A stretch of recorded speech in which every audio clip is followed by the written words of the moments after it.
I met a gypsy. Audio and video is recording now. Unreal. Well, might as well just... Is am I all right with the mic here? Yeah, that's fine.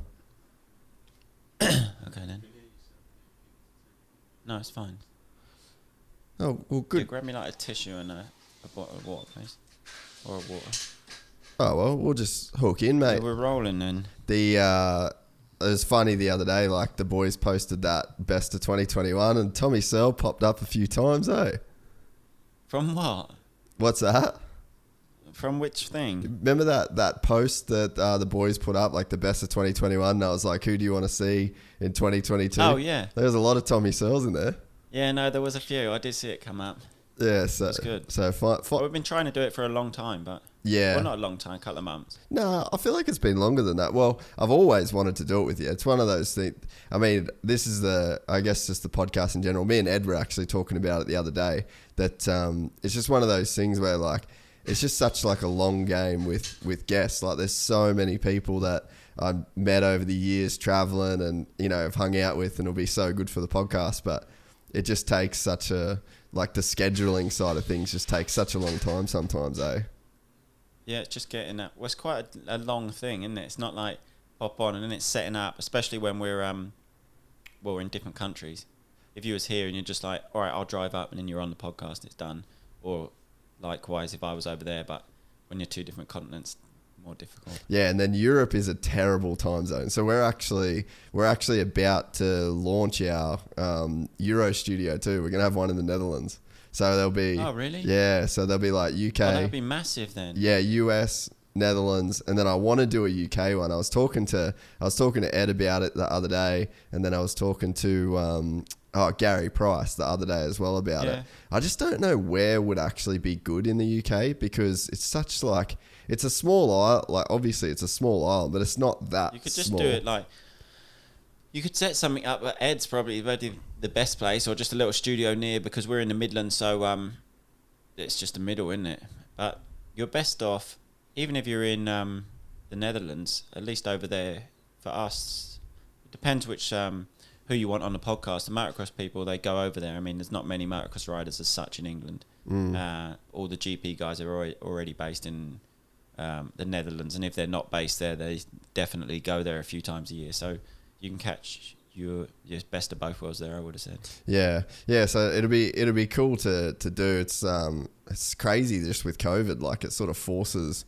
I feel like it forced a lot of us to sort of change what we're doing, because it sort of seems like you boys, COVID was almost like the catalyst for you guys to start the channel and the podcast, and it sort of it seems like it's been a change for a lot of people. Like it's forced everyone to pivot.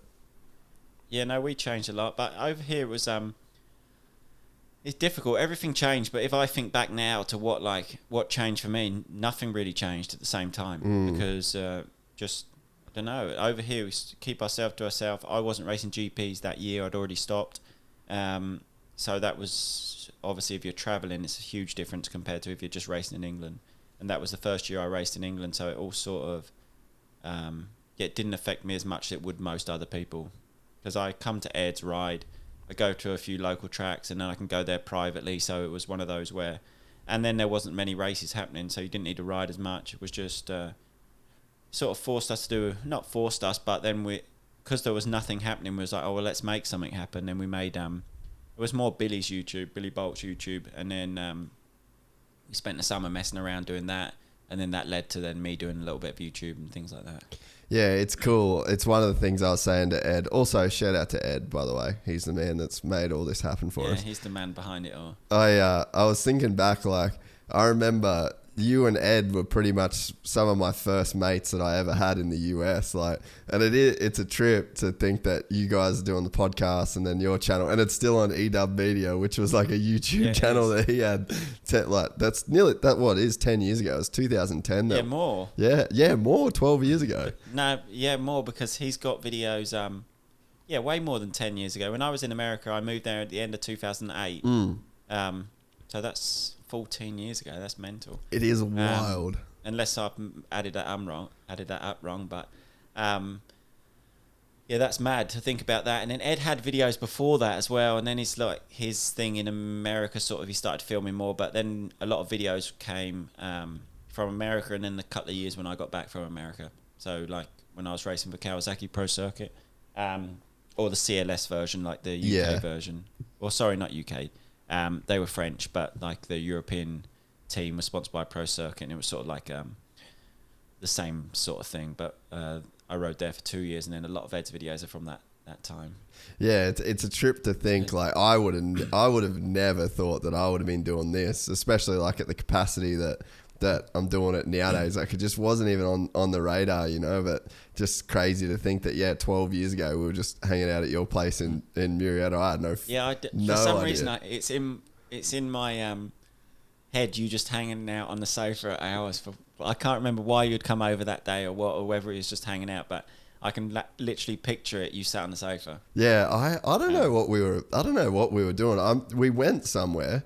I remember we like went somewhere, and then we were all just kind of chilling. But it was pretty much right as you were leaving, and I remember being super bummed that like it sort of happened pretty quick that you made that move back to ride for the CLS Pro Circuit team. And I was pumped because I was super homesick and like missing everyone. And then I had like, because there's always the UK, like it's such a much of a muchness, you know, with like the UK boys. Yeah. I just remember being super bummed that you're like, yeah, I'm leaving. But yeah, it was sick to hang, but just funny, like, you know, fast forward 12 years, we're all sort of doing just like same, but different in a way. Yeah, it just goes full circle. But I remember, was you over there with was it J-Star team? Yeah. Or was you filming for that team? That just, I don't know if that had just started, or had it not even started at that point? Nah, so 2010 was when I went over to film Motocross of Nations. And then I did did you race that year? No, I was injured that year, a lot of 2010. So I didn't, that was Colorado, wasn't it? Yeah. So I flew over to do Parla and then Motocross of Nations. And then the chick that, like the travel agent that booked my flight, actually fucked up the flights. And I was supposed to be there for 2 weeks. I was supposed to leave after Colorado, but she booked me for the entire 3 months of my ESTA. So it's just like full by chance. And then I had no money at the time, like at all. And so I was just on people's sofas for that whole 3 months. And then it just made me really want to stay, because I guess it forced me to meet a lot of different people. And I didn't want to outstay my welcome anywhere. So I was kind of just bouncing around to everyone. And then it sort of ended up making sense that planted the idea in my head that, man, I actually want to I'd love to move over here. And it was after that I ended up actually moving. So it's a bit of a weird kind of chance. But then the J-Star thing happened, because I was already filming for those guys in Australia. And then they said they were going to America. And I was like, fuck, perfect, I'll come. Yeah, no, I remember the J-Star videos of Malcolm at that place wherever you filmed it. I think that was Australia, wasn't it? Yeah, that was just my hometown. That's like where I grew up riding. Really? Yeah. No way. Yeah. So do you remember Jackson Richardson? Do you ever watch any of his videos and stuff? You follow him? I think so. Yeah, so that was... I don't know him as such, but I think I've seen him on a few videos. Yeah, so that was his dad's property. They got this big cane farm. So it was about 5 minutes from my house. And like that's all we grew up riding, was every afternoon when we rode, we'd go to that farm, and then he'd have like this big rotary hose, because it was like a sugarcane field, and like it was wet there all the time, and they just rotary hoe. We just did turn tracks. That's why I can't fucking jump. Really? But on that video there was, so it all got revamped for that video then? We built like everything. A big project, yeah. Yeah, we built everything. It was unreal for that. Yeah. I mean, there was never bigger jumps, I don't think, than that video. Nah, it was pretty sick. But then that was I think the end. I'm trying to remember what year that was. That was after. That was 12, I think. That was 2012. Yeah, that was a while after. But that was like Malcolm's first thing as a pro. Yeah, no, that's why it stands out, sort of that video. And then I remember meeting you in America, and then it just sort of they're the things that stand out. Of things. Yeah, so no, it was a crazy time. But then media has changed so much. Like the stuff what you guys are doing is like the model of like what media works now. Like you've just kind of turned into like your own brand in a way, and then Billy's doing the same thing, and then you've got Ed that's like producing the podcast. You kind of just like ticking all the boxes on all of the platforms. But like, you know, back then, to like speak of that shoot, we probably put like, or JDR probably put like $60,000-$70,000 into that shoot. We're using like Phantom Flex cameras, the Red Epic. We actually borrowed a Red Epic off the Hobbit set. There was none of them in the world. So we had one. Oh, really? Yeah, we had one that Wes Williams bought, and then there was another one that that Red lent to this guy to do that shoot, and it literally come off that. So, but that shit just, it doesn't happen anymore. Like that was all the thing back then, wasn't it? It was doing like these banger edits. Yeah, them videos, no one. Nah, now it's like what you guys do is like just hitting the sweet spot for moto. Yeah, no, it's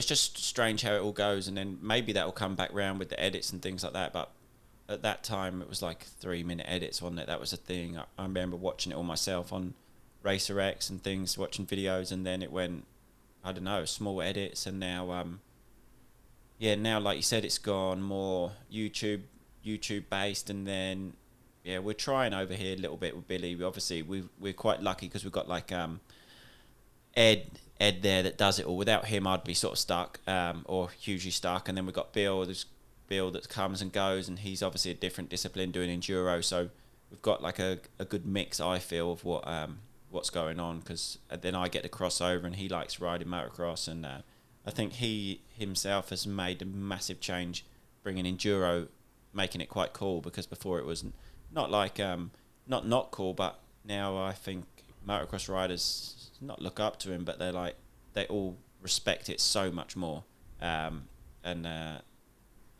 not because of the videos we've done, but just him in general crossing over and him having such a big how much he enjoys motocross, and then he follows those guys, mountain bike guys, and it's just brought the enduro scene hugely into the public eye, I feel, in our industry. Man, I completely agree, and I think Billy's coming on next couple days, but I mean that's literally like one of the things I wanted to say to him is like, how does it feel to be the guy that made enduro cool? Because I mean, I did a shoot with Red Bull called Donner Partying. I don't know if you would have seen it, but it was Taylor Roberts and Cody Webb, and those dudes were fucking killing it. Like we went up into this ski ranch in summer in Lake Tahoe, and again that was one of those big Red Bull banger kind of edits, and I just got a crazy respect for those boys then, but no one's kind of had like the personality that Billy had,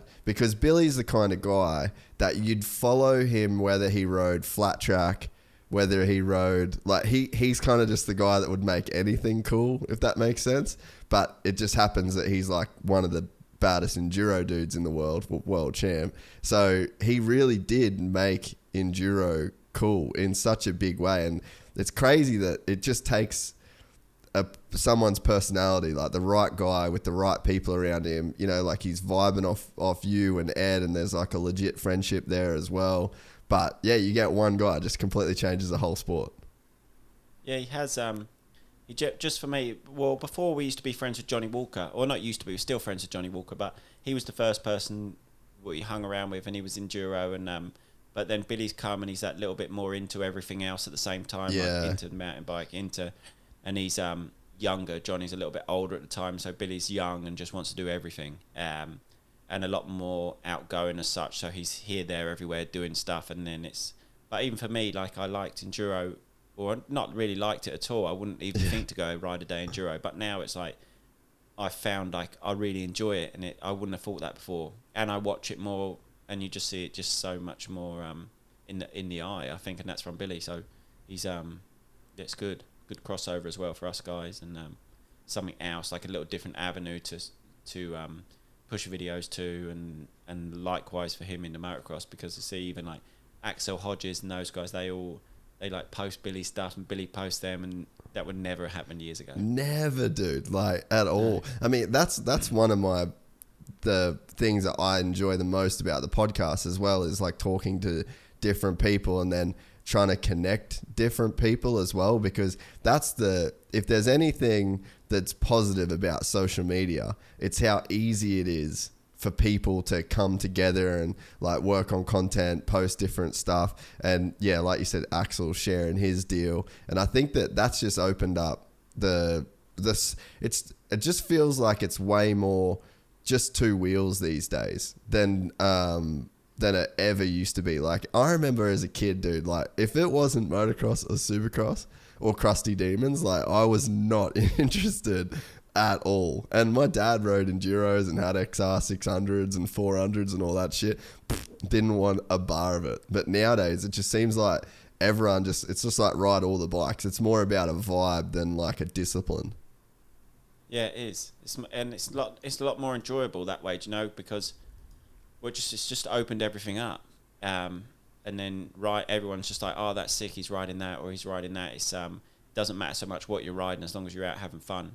I suppose it's more like, it's going a bit more like mountain bike. When I've spent a bit more time with people in that, they don't care what, they're just riding and everyone's there having fun, and that seems to be a lot more, be coming into the motocross world a little bit more. Do you know, people are out there having fun rather than just turning up at a track, riding, going home. It's more about enjoying what you're doing, and I think maybe that's come from the whole COVID and all that sort of thing. So many people in the UK because I do like riding days, riding schools and things, obviously because my season's not as long, it's not as many races, so I have more time to do things, and it's just another thing that I enjoy doing. But the amount of people that started riding and they're they may have rode when they was a kid, but now they're back riding, and all the reason always is the same, because they COVID come around and they sort of opened their eyes that they were just going nuts at work, like never just focusing work, and they were like, oh, I realised I need to spend a little bit more time with my friends, doing something I enjoy. So then they've bought a bike and enjoying it basically. So I think that like you said, it opened up a lot of doors, and things like that came from that as well. Yeah, no, I definitely think that the content has a lot to do with it as well. Like as soon as you start, because people are called influencers for a reason, you know, like at the end of the day, if you put it into 2022 terms, you're just an influencer. You're a dirt bike influencer in a way, you know. And yeah, no, it is. And it's like you need to look for ways to make content. You've got to look. You're like, oh yeah, we've got this channel. Like, we've got to feed it. So like, fuck, let's go ride an enduro bike. Let's go do a day of trials. Let's go. And then it does build to the vibe, and I can see it on the stuff that we do as well. It's like the content, I think, really does drive a lot of this shit too. Yeah, it does, because people, the messages I get now, I mean, I've had Instagram for years and years, but then the messages I get now are so much more that way. Like, people are messaging saying, oh, I've bought a bike because of your videos. I hadn't rode for so many years. This had happened, but now I'm back riding because of your videos, and I bought this bike. Or, and that it's, like you say, yeah, it is influencing him to get bikes again, to enjoy himself, and they see it in a different light. Like, oh, they have such a good time. I want a bit of that. You know, I've got my mates that ride. I want to join back in. So you're exactly right. And then it does get to a point where we are trying to do things like, because everyone's every day is not as exciting as what it seems on social media. Like, you get up, even if we go to a track, you get up, you go to a track. As a motocross rider, you get stuck in that thing. Like, you go to a track, you ride, you do your sessions. The sessions are pretty hard, so after riding, you're knackered. You go home, you do whatever. But the days are pretty structured, and they're the same. Like, it's not like every day you're ripping a new track, or you're going this place or that place, and then you're going to ride enduro, and then your mate's coming over and you're going to do this. So there is times where you do have to think a little bit out the box and say, like, let's go there, let's do a road trip here. And even us, we were saying to Ed before, like, we need to go somewhere and do something cool, or rebuild the track that you'd probably ride it just for years, and you're just trying to make stuff. But then at the same time, when you do that, you realize that, oh, that was cool, like, we need to do more of that sort of thing. So it does bring you have to look outside the box. You can't just get stuck in that rut, or it's the same thing. But at the same time, it brings something nice, because you're looking for something new to do, and then you find out that that was real fun. Do you know what I mean? Rather than just doing the same thing every day. Oh, definitely, dude. And I mean, for a guy that is in your position, like you've been a pro for what, like it was like '05, '06 maybe. Yeah, so I was really young one night. So when I sort of just jumped on the scene. I was raced my first GP in 2005, done 3 GPs, and then I was straight in 2006 full time. Yeah, so it's like that's a long career to just be doing the same shit day in, day out. And you're not, if you're not like interacting with people, if you don't have a platform where people can talk to you and message you, then you're not really seeing like the impact. And I think that if you're just one of those dudes that's in the grind, like like a Chase Sexton or a Cameron McAdoo, like I doubt there's people that are messaging those boys being like, mate, you've made me want to ride, like, because they're doing quads on Supercross. Like, it's not really relatable. It's nothing against them. Like, that's what their job is. No, it's not relatable. But I think, like, it's hard because you don't miss not having, like, when I was racing from 2005 to, I don't know, when Instagram and whatever social media come around 2012, you don't, like, think, fuck, I missed out on having that, because, I don't know, it's not like, they were good years as well, but you just didn't have social media. It wasn't an issue. Like, my time in America was, there was no social media still at that point, and it was still unreal. Like, you still met people, you still done stuff. So it's a little bit odd, like the way it works, because you were the same, and you're like, I went there and you still met people, you still done everything, but it is just so different now. But at the same time, it's nice, like, for people to reach out, and when I get messages like that, it's so nice when people say, oh, I've started riding because of this, or I've started riding because of that, and it's nice. It's nice to hear that sort of that you have influenced people to get bikes and enjoy it, and that's a nice part of the social media. Yeah, and I think that it's not gonna, like, there's a level of fulfillment from it. And I mean, even for me, like when I started the podcast, like I was not even really riding at all, but the moto dudes are like my friends, and they're the people that would be like famous that people would want to listen to. And then you start getting people giving you that feedback, like, mate, you're making me want to ride. And I was like, fuck, you're making me kind of want to ride. Like, so then I sort of almost started re-riding again. I didn't ride the whole time I lived in America. And it was like, there's a level of fulfillment that comes with that. And so I can imagine that you being like 20 years nearly into a career of racing, it's like, it's pretty hard to find fulfillment in race results, and you're not doing GPs anymore. And it's like, there's I guess like the level of accolades that you can kind of go after, it sort of starts to drop down a little bit. And then you see guys that just like slowly fade away into the distance. And then they're not real. There's probably not a lot that like dirt bikes is like giving to them. Whereas I kind of can see with you guys that there's like a reason for you to keep going, and, going well into your 30s. It's like we're in a sport where people just retire and then they're gone, like they sort of vanish. But it seems like with this content lane and like the way that you guys are, in the industry, that it's a sick way to keep guys like you around for a longer period of time and actually getting something out of the sport. Yeah, no, sorry. Exactly that, because like you said, now I've raced in America. I went to America, then I raced, you race GPs, and then you race GPs forever, and then there's always the goal, but then I'm stepping down. Obviously, I'm only racing in the UK. So like you said, I've won the British Championship.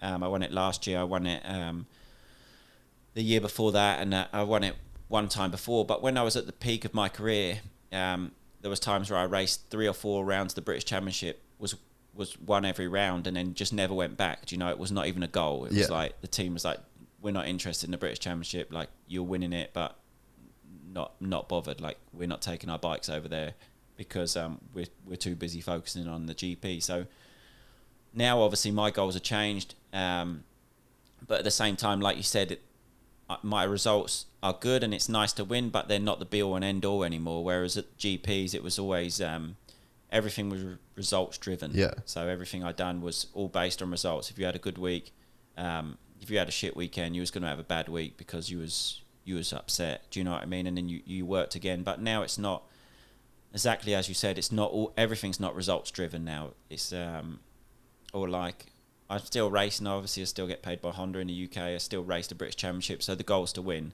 But at the same time, it's not everything in my life. Like, the whole year's not working around that that goal as such. And if I don't have a good result at the weekend, it's not like it's not the be all and end all. I still still work hard, and we're still, as a team and as the people around me that put the work into their teams, you know, because they're a good group of people. But personally, yeah, there's other goals, and the social media, and not so much social media, but the YouTube, things like that, hanging out with Billy, Ed, and the fun that's giving back is as important, you know, because I'm really enjoying it. And then you're building a platform, like you said, that you're not just going to dwindle away, get a couple of fifths, and then just in the British, and then just retire, and then you're never going to be seen again. Like, I would like to build something that when people say, oh, it's going well, and I said, yeah, it is going well, like, I really enjoy it, and they say they enjoy watching it, things like that. But then at the same time, I'd like to build it so that it's a nice platform that when I finish racing, I can still go enjoy racing and have a reason to get out on my bike, because you're like, oh, I'm going to make this video today, that'll be cool. Yeah. And these guys have come on board, they want me to test this or ride this new bike, so it's a nice way that I can be involved, still make a little bit of money from it, have a reason to go out on my bike, and have a reason to enjoy it, and bring that sense of enjoyment from riding a bike, and it not just being not just dwindle away and then think, well, I've got no reason to ride bikes anymore, sort of thing. Like, my friends are getting a bit older, they're not riding, they've all retired, but now gives me a reason to wake up, well, not to wake up, but like to do things in the motocross industry still through that, and that's what I'm trying to do, open doors in that way. And I mean, there must have been a point where because you were like always up front, like when you were in GP seasons, pretty much like you're seconds, thirds overall in the championship. So like there's a point in time where it's like you're one of the main dudes, and then I'm sure that your retirement plan looked different than what it does now. So like it's crazy the way that you would have looked at retirement. It's almost like you've had two different retirement plans at one point, I'm guessing. Well, yeah, when I raced my first full year at GPs, I think I was 6th in the world, and then second year at 17 got second. So it was like a big jump. I went straight to factory KTM. And then the goal was, I'll go to America. So then I'd race one more year in GPs, got second, went to America, raced outdoors, and obviously raced outdoors out there, raced a couple of Supercross, another year outdoors, but got injured, so came back, and then again was fighting for World Championship. So then it was hard. When I was that young, you never really look at a retirement plan. So true. It was racing, and then as you get to an MX1 class, you're thinking, I'm making all right money, like I can do this. But now, and then, you didn't really think about racing in the UK. We're quite lucky that in the UK you have quite a strong scene. You're able to make a career from it. Not a career, but you're able to make a decent living at the same time as enjoying it, rather than in some countries, like I think for America, for instance, if you're not racing top level, or you're not racing the main series, there's no step down. Like, you can't just race local races and then make a living. Where in England, basically, we're racing local races. It's a little bit like the Australian Championship, the British Championship. I would imagine. I've never been to Australia, so I wouldn't know. But the scene seems quite similar. The guys are pretty fast. They can come over. They could race a few GPs, do pretty well. But then some of them choose to just like, I'm pretty set here. Like I'm enjoying living at home. I can make more money here than if I was to go sort of have a go at GPs and struggle there. So they settle where they are, sort of thing, you know. So I think the series are very similar now. But then, just my retirement's different. I don't expect to be making a fortune from what I'm doing, like on the social side of thing, like YouTube, things like that. And if it does build, that's a great thing as well. But it was more through the thing, like I mentioned before, just enjoying it, having a sense of reason to still ride, having a reason to go say to the missus, right, I'm out, we're going to ride enduro all day in a shithole in Wales, like we're just going to get wet through and ride bikes like with our mates, and we're going to make a video at the same time, and it brings a little bit of fun. Sometimes people might think, well, you're filming all day, like you're not taking it for what it is in the moment, but at the same time that then gets you out the house at the same time. Because if it wasn't, if I wasn't going to go film enduro, sometimes I'd be like, fuck, I'm not going there to fucking riding that. It's freezing outside, like it's piss wet through. But then when you do it, you've been out for the day, you've been out with your mates, you filmed a little bit, and a lot of the time it don't take your whole day to film a video. Do you know, you go out there, it gets you out the house, you do it, everyone has a laugh, you do some funny things that you wouldn't have done if the camera wasn't about, because you're like, wow, let's try and get up that. Or so at the same time as it brings way more than it takes away. Yeah. Like way more. I completely agree. And to me, it's like, I personally, one of the things that I enjoy the most about the podcast is throwing out just ridiculous ideas. Like the Manjimup thing that we did last year. Like Manjimup is fucking gnarly, dude. And I'm not very good at riding. And Sam's not real good either. But we drove, 5,000 Ks? Yeah, I see it on your... You know, and it's like, I wouldn't have done that if we didn't film it. And it's like, I think it's fun to do it. It gives you like some accountability. You say you're going to do it. You know people are going to be watching. It makes you go like, yeah, I completely agree. Like the filming thing for me, and that's why I've kind of always liked filming, because it's hard to do, but once you've committed to it, you going, like you said, you're getting out of the house. And yeah, a lot of times you'll just do a lot of shit that you wouldn't have otherwise done. And then people get a kick out of it. No, I completely agree. It brings way more than it, like even if you have to film some bits, but it gives you that motivation to go do it. Like you said, you've like, oh, we're going to do that on a podcast. You say it tongue in cheek, and then all of a sudden they're like, we got to do it. Like, let's go, let's load up. And you're like, are we really doing this sort of thing? But we've said the same this year. Like I was talking to Ed the other day, like, let's do something fun. Let's go here. Let's do that, because you have to make new things. And otherwise it's just going to get stale, because, and yeah, in general, things can get stale. Do you know, you do the same thing over and over and over. So it makes you, make opportunities and do things. I definitely think you boys have a pretty big future with doing it, in terms of, you know, it being like a legitimate business. I mean, you haven't been at it really that long in you know, the way that you've been doing it. I think that over the next couple of years, man, with like the way that media's going in general, and, you know, like reaching different countries, I think that's the crazy thing about YouTube, is that, you know, you've got this massive global brand that's like, if you make good content, it wants people to see it, because it makes money off your content as well. So I think that the sky's the limit, and you guys are just doing it on such a cool level already. And I just think that it's just going to be one of those things that builds and builds and builds. And it's the perfect mix of characters, if that makes sense. Like, you know, you've got yourself, that's like the super smooth pro world ex world GP dude, and then you've got Billy, that's like the world enduro mad dog, and then you've got Ed, who's the normal guy that's filming. It's all the mix is there, to where I think that it's something going forward that it can be as big as you want it to be. Yeah, it's not. I like it, and I like those ideas.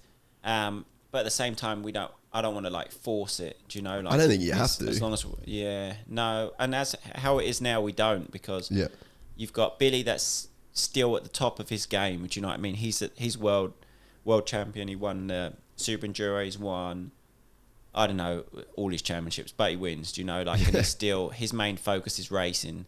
And then me, I'm on my way down as such. Like, I've raced at the top level. I'm no longer racing at the top level, but I'm still racing at a good level, and I enjoy getting up. I enjoy training. And then we've got the video. So as long as everything flows and we all still enjoy it, and obviously we need Ed to keep enjoying it because he puts it together. But I think even from his point of view, he wouldn't do it if he didn't enjoy doing it. So it gives him, he likes doing it and getting out. Same with him, because we've got Kex, or Ed's company Kex, and he could just sit in the office and design the underwear, design the clothing, but that gets him out, and then it gets the brand out, and you can build brands from it. So at the same time we're doing all the videos, it then opens doors, and as long as we're all enjoying it, and then we'll just keep it rolling. The bike builds is dope too, that you guys have done. I mean, that's something that we're like finishing content at the moment. Fuck, it's so hard to finish shit at the moment with all this different stuff that we got going on. But I think the bike builds were so good too. And like I watched was yours a 95 or a 96? I think 96 it was, but people say, oh, that's a 95, 96, but I don't know the difference. Yeah, me neither. I literally went out and bought one. I found one right as you were, I think I actually sent it to you, but right as you were getting yours, I found one on bike sales, and I was just like, fuck, done. I'm going and I'm buying it right now. And I haven't touched it. It's pretty much, I raced it just how it is like a few months ago. It was fucking trash, but like I'm so keen to do a build, but that build that you guys did was absolutely next level. Yeah, the obviously we've got Doc Wob who we put in the videos, and he's been around ages. Wizard. And he's a perfectionist of it. And if you've seen the videos, then I don't think you can build a better bike. You literally can't. Like there was no stone unturned. And we still have the bike. It's over at Ed's now, so we still ride that. But yeah, there's no better 1996 Honda out there. Like there's really not. He's got factory parts from 96. That era he bought. Yeah, he makes everything. So he's seen all the factory parts. He worked on factory bikes back then. He's worked on all the mechanics, and then he has actual factory bikes that he's managed to get his hand on through the years. Like, because he knows so many people throughout the industry, and people go to him and they're like, well, we've got this bike that we don't really know what to do with it. Like, we shouldn't really have it. Like, do you want it? Sort of thing. Like, someone's had it out of, I don't know where they've got it from, but there's this just factory bike there. And they're like, we can't really sell it because we shouldn't have it. And then he sees everything, and then he's copied parts, and he's making parts that people don't have like they're not available. So now he's like, he's making everything that you can't buy. So the bikes are unreal. And then, but he's also making it so other people can build these sort of bikes, because where parts, obviously, for those sort of bikes, they're few and far between, because it's, I don't know how many years ago off the top of my head, but a long time ago now. So there's not parts just floating around everywhere, hard to build. Like, I can imagine if you want to rebuild yours in Australia now, like, it's difficult to get parts for that bike. Oh, yeah. So he's making parts, so he's making it available for people to rebuild bikes and make them all a lot better. But that side of things, again, it was for YouTube, something I wouldn't have done unless we were doing YouTube. Like, no way. So that got me. We just bought a bike, and then we thought this would be cool because we've seen bike builds on YouTube before and enjoyed watching those. So I thought, let's do one ourselves. And we did, and then now we've got another one going on as well. So we're going to make a 2002 Ricky Carmichael replica, and we've actually sent the engine to Ricky Carmichael's mechanic from 2002. So the engine's been boxed up from the UK, sent to America. He's now rebuilding that. So it'll be the exact engine that Ricky used. And then we're going to race that at the MXDN at Fox Hills this year. And I think we've got Zach Osborne, he's racing it. I think Villapoto's coming over. Brownie, who's like a legend in those races. Yeah. So, the bike's going to be completely built. But again, another thing that comes from the videos. So, or I'd have never done that. Just a quick little detour. Did you see Carmichael posted today that battle between him and Everts at Motocross Nation? I was at that race. I was going to ask, were you there, or like, do you remember it? I would have been, how old what year did they say that was? 2004? Oh, nah, 3. It was 2003. It was the last year he was on that 250. Yeah, that was the first big race I ever went to as a kid. I remember driving over with my dad, with a few friends, and I remember flying around the paddock on a mini bike, like in the fields. Zolder was the track it was at, and then that was actually the same track that I raced my first full year of GPs at. So the first round was in Zolder.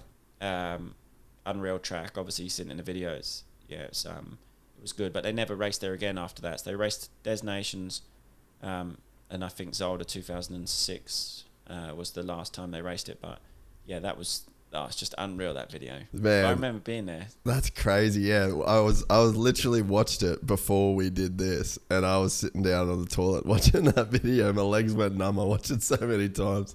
Yeah, I was just good. like, I see it yesterday, and then Ricky reposted it. Yeah, man, what an era, dude. What an era. Like, just the the champions that we had between Carmichael, Everts, and then you had like a young Caroli, and then you had like Stewart, Pastrana, Tortelli.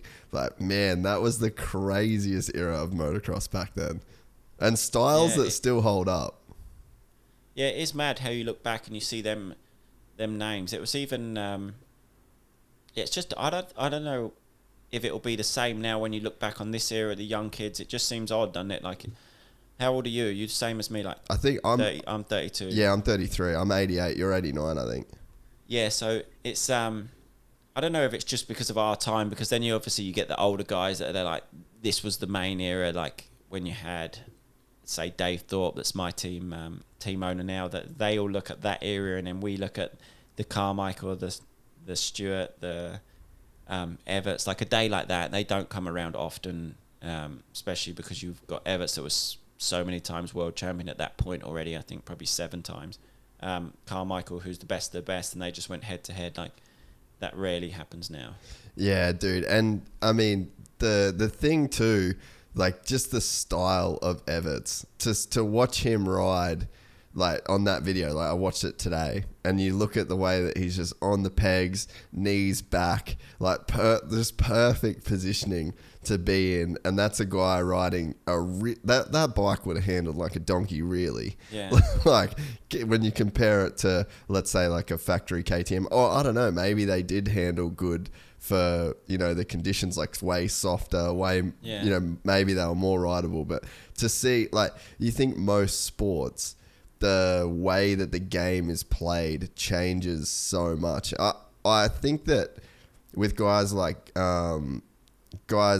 Chase and Jet, we're only just now seeing like another big change in the way that bikes are ridden, in a way.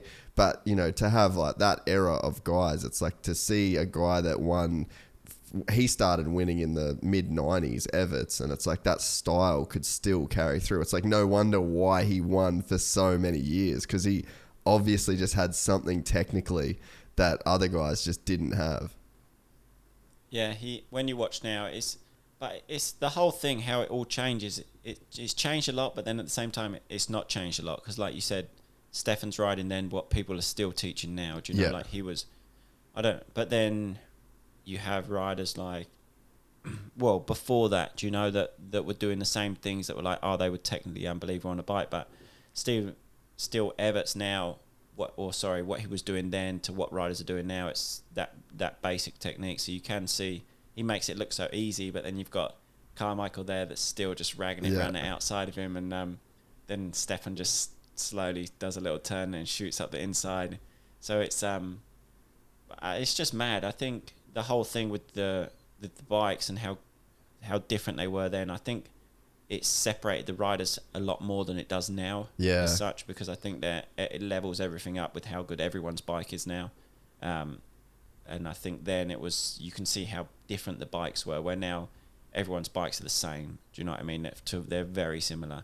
Where there you've got Carmichael on a 2-stroke, just absolutely pinned, and then you've got Stefan on the 4-stroke that was quite new at that time, I believe. I think that would have been the first or second year maybe of that bike. Yeah, it's definitely early. But the difference in riding style is just ridiculous. The difference in bikes ridiculous, but they're still head to head. Whereas now you would never get that. No. You know, like you're not going to get someone trying to race someone. If they are on a 2-stroke, they can't compete at that level. Nah.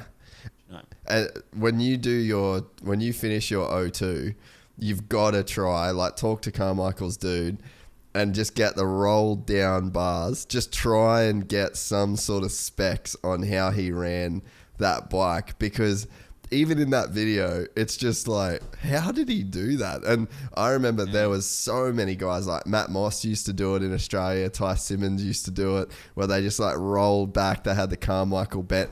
That just doesn't work. Like, how he did that. Well, they actually raced. They done that to race. Yeah. Because he done it. Yeah. Really? Dude, Ty Simmons. The Searle actually done that in Europe. He run his bars always way down. Yeah, man. But no one does that now. Like, everyone's bars would be within like a degree or two of each other's these days. I remember we went to Townley's and did his riding tours that he does in, man, that's something you guys should go do content wise. When the world opens up and it's easy to do, fuck, it's so good, man. But we went, and there was this one turn, there was like this triple up this big hill, and I couldn't get the turn before it right at all. And I was like, it's just not, it was like a weird sort of downhill into like a big bowl turn, and then you go up, and I just couldn't get momentum. And then Townley's like, oh, let me ride your bike. Because I was like, man, I'm fucking wedged. I just can't I'm not going fast enough through a turn. It just doesn't feel good. And then he's like, I'll ride your bike. He gets off it, and he goes, you need to roll your handlebars forward like just half a degree. And then I was like, all right. And then I did it, and the bike actually turned. And he's like, yeah, man, like the way that your handlebars were, like they're too far back. You're just never going to be able to get the bike to turn like that. Like that's how big of a difference. That really, it made that much difference. Yeah. And like it just made, I guess because it was such like an exaggerated type of turn, like it's such a steep downhill into such a steep bowl turn. And then you go on, like everything about the turn was just like kind of hard to do. So just that little bit of setup. And he was like, man, any bike, like this is where you have to run your handlebars, or it just doesn't turn. But you can see the way that Ricky's turning the bike back then. It's like it's just all rear wheel, right? Yeah, he's just flat out. He doesn't turn. He was never turning off the. Stefan was turning everything like off the power, just real smooth. And then you got Ricky just either blowing through a berm to help him turn, but everything was to help him turn, if you know what I mean. Yeah, it was just like tip and power to go, which is just a completely like contrast in style. Yeah, no, it's good to see. Really good to watch. But you just don't get that now. No. Like you would never get it. No, you'll never get a guy. I mean, you'd probably know this from being on teams. Like you're just never even going to get a team that's going to let you fuck with the setup to that point where you basically want to custom make your motorcycle to turn based off how you want to turn. No, that you don't. We was riding before with Ben Watson now, and obviously he's on the factory Kawasaki team, but he was mentioning how like you don't test like you used to test like 15, 20 years ago. Do you know when you go a factory bike, it'd be like, all right, let's test everything, and we got this different frame, and there's just so many different things to test, different engine setups, different this, different that. And I said, what did you test? And he's like, barely tested nothing. Like they sort of know what works now, and that's that. He's like, I'm not going to change everything that's working because the bike nearly won the world championship last year with Febra, so what's to change sort of thing. And I think that's, even when I rode for factory KTM the last year, it was like, okay, we've got 3 engines here, which ones you want to ride all 3. You're right, all right, engine 1, but there was very little difference between all of them really. And then the frames were like, we didn't test no frames. It was like, it's already been done, that's the one you ride. So I think the testing nowadays is very, very different to how it once was back in that time. Like I can imagine the difference in testing was huge and what they was trying, whereas now it's all very very fine tuning to get that feeling that you're after, but in general it's not big changes. And you went to factory KTM like in the early days of KTM? Not early, like they were established, but they were still quite early. They were not the bike that everyone was buying and wanting to ride. What was it like kind of jumping on that program early?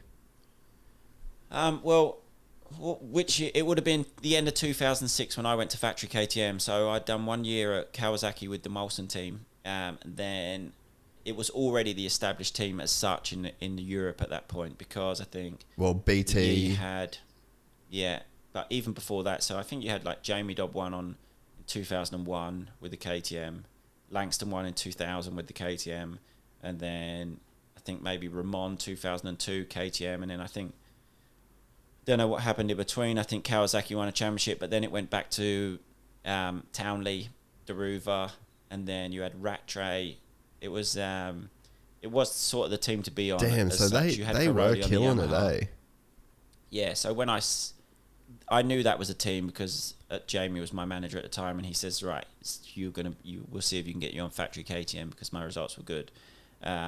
So that was always the goal. So when I went there, it was the the main team. 250 wise, 450 not so much at that point still. I want to get to this, but I want to bookend the 96 before we go on, because I wanted to know, did you ride it first and then ride it as it was finished? And like how much better was it? You wouldn't have wanted to ride it at first. Fuck, if you've seen the video, it's tragic. Like it's I don't know where Wob found this thing, but it was you wouldn't even want to ride it up and down a field. Really? Someone had it like the I think it come from Portugal actually, but just not like a motocross rider. Someone's just bought this bike and just towing it up and down roads and stuff. Like the tyre was bald on the back. Yeah. But you wouldn't have wanted to ride that. But when I got it back, it was a dream to ride that bike. Like some people say, they don't enjoy riding a two-stroke, but with that one, it was so nice to ride. It turned so well. Like the balance of the bike was so different, but the way it turned, and I think with how Wob built the bike, that it made that difference, because it wasn't an old bike. It was like literally showroom. Everything was tight. Everything was greased.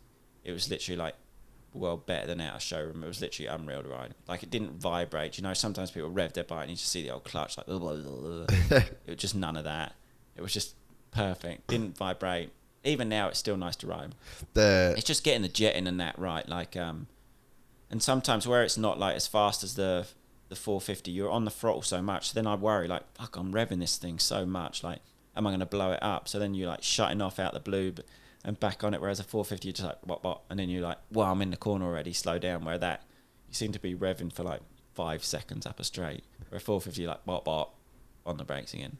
Yeah, I've got to ride mine. I got pretty lucky. Mine was in fairly good condition, but like the brakes don't work for shit. Like it's an old piece of shit, but it actually was rideable. But I couldn't believe, one, how good it turns, and two, how fast the motor is. Like we got my favorite kind of just local track where you just pay and ride. There's like kind of like there's just this natural terrain sort of thing. And a friend of mine, Mal, he's got he sold it now, but he's got a KTM 250, a modern one. And my thing would pull from his modern KTM. He's a bigger dude than me, granted. But yeah, there's been times where we're going kind of up this uphill. He's like, fuck, that thing is just legitimately fast. And it's a really good two-stroke motor. It actually has like a good transition off the bottom. Like it feels way more rideable than some of the newer ones, I reckon. It's got like a old school kind of characteristic to that motor, but it sort of still holds up. Yeah, no, it's good. I done a day at this Guy Martin, a guy who does road racing here that's quite popular. He's bought a track in England, and we went up there the other week with Billy, or it was a couple of months ago now, but I was riding the 252 stroke, and then I was pulling on his, I can't remember what bike he was on because he rides so many different bikes, but I think it was a 350, and my two-stroke was pulling away up the hills. He's like, I can't get near you up the hills. And I'm like, what do you mean? He's like, the two-stroke was pulling away, but it doesn't feel fast. It just feels like just a real long power, but yeah, I was pulling away up the hills. It feels like fat. The power it just feels like meaty and fat, and you've just got it. And yeah, I want to do the build that I want to do on that bike is everyone kind of does the full restos on them, which is cool. Yeah. But I kind of feel like, because it'll be content that we'll do as well, I kind of want to just go as ham as possible and make like, in the car world where they do resto mods. So they take like the old chassis, but then they put new suspension, new brakes, aircon, Bluetooth speaker. Like they just make it like a new car, but they keep the old chassis. So I pretty much want to do that, I reckon. Just do like brand new suspension, brand new triple clamps, like rubber mount, like X-Trig style ones. I'm going to put like the MX Tech shock in it, just full like Brembo brakes. Like, just what are we going to do to just make this thing as modern as you could possibly make it, but keep the stock engine and all the stock chassis, and just like go absolutely ham on everything else. Yeah, it's just trying to get them to fit, I think. That's what Wob was doing before. He tries to make everything so that you can fit that new stuff on, because you need new brakes, because even the brakes he's done on mine, one time you use it, the next time, fuck you, it just don't work. Yeah. I said to him, "What's going on here?" Like, I come down the hill at that track I was just talking about, and then I just went to use the rear brake, and he's like, "Oh, it's just one of those things, dude. They just don't work all the time on that bike." I was like, "Fucking hell!" I was like, "There was a lake at the bottom. Luckily, the front brake worked where I would have been straight in there." Like, if someone doesn't know really, like, not a good level on a bike, if the rear went, they would have just been in this lake. And he's like, "Yeah, that's just how it works." I'm like, "Fucking hell, well, try and fix that for me." Yeah, let's just not run that program. We're going a bit too fast here, Doc. Yeah, no, he was, but he put new seals or something. I can't remember what he said. It's like, yeah, we put a new seal kit in, so it shouldn't happen no more. Mate, I did this 2-stroke race. We sponsored like the 2-stroke class at this event that we do every year. It's at the sickest track in Australia, I reckon. Well, one of them. It's like a really good sandy, low, like thick red sort of sand, and I just didn't have any other bike to race. I was planning on having another 2-stroke, didn't happen, so I had to ride that 96. And like my mate was there, Franco, and he's like, "Do you want to do anything to this thing?" And I was like, "Oh fuck, I honestly don't care." And then he's like, "Let's at least put some brake fluid in it because these brakes don't work." And then we did the brake fluid, we pulled it out, and it looked like pan ham soup. And I was just like, "Mate, this thing is fucked." Yeah, I wouldn't have wanted to race that. Nah, and then my seat... I'd have passed on the race. My seat ended up coming off, and that bike, like, you're pretty much gripping with the seat because there's just no... like, the chassis stops, like, halfway down your shins almost. Yeah, it's completely different. The position you're in on the bike, that's why I was so surprised how it turned, because your position... Like, on a 450, you're so on top of the bike, where on that bike, you're, like, in it. Like, the seat, it sits way further back, but that's what surprised me so much with how it turned, because you're in such a different style, and if you were sat like that on a 450, you wouldn't be able to turn the bike at all. So it's strange how good it was considering where you're sat on a bike. Do you think that bikes are going in the right direction? Like, you're a guy that's ridden at the top level for so long now. Do you think that the way that, and actually, I think you're one of the guys that I enjoy watching on a 450. Like, there's like a sound that certain dudes make when they're on a 450. Cody Cooper is another guy. Like, you listen to him, like the way he rides a 450, the way he makes it sound is just so sick. And you've got that same kind of note when you ride. So do you think that the bikes are getting better and like the position that everyone's like, it's forcing people to ride in? Because when you ride a bike like that, it's so different. Like, do you think we're going in the right way? Ben, obviously I was teammates with Ben one year and Jake Nichols, and they rode with Cody, and they always say how good he is at home, like unbeatable. Bro. Like, yeah, he always says. I've never really rode with him I think I've seen him at Des Nations and one national he done, but they all say he's one of the riders that just unbelievable on a bike. But then sometimes the pressure gets at a big race, in the world, or they said he would be like unbeatable. I think he's just one of those guys, like, you'd know those guys where they're just farm boys, you know, like he's just good at home, so relaxed, so cruisy, doesn't want any of the, because all right, Jeffrey Hurlings is just a fucking animal. That's just his deal. And, you know, you see any of those guys at the top, you know, you spend any time with Ricky, fucking animal. Like, any time around him when he's like at the track doing motos, he's just a beast. Jeremy Martin, beast. Cooper Webb, beast. Like, there's a certain dog in you that you've got to have to be somebody that can beat the world. And, you know, you get a guy like Cody, man, like, I've seen so many people ride, and you just watch him and you hear him on a 450 and just like, fuck me, bro. Like, you are just so out of control. But, you know, just might not have like that dog to, you know, that it takes to win. And not just on one day. Think about a GP season, like every day. It's just the same grind. You've just got to be that fucking animal every day. Yeah, no, mate, it's it's day in, day out. That is the difference between the GP. I think a lot of people can come and have the odd good race, but then when you've got to do it all season long, and the effort it takes beforehand to then be in it all season, it's not just like get fast, go rip a whole shot and then hang in there. But nowadays, it's like you said, you just got to be an animal all year. So I guess to get the bikes. Yeah. like you were saying, back to the bike. Yeah, so do you think, I want to talk about that actually, because you've raced some of the gnarliest motherfuckers.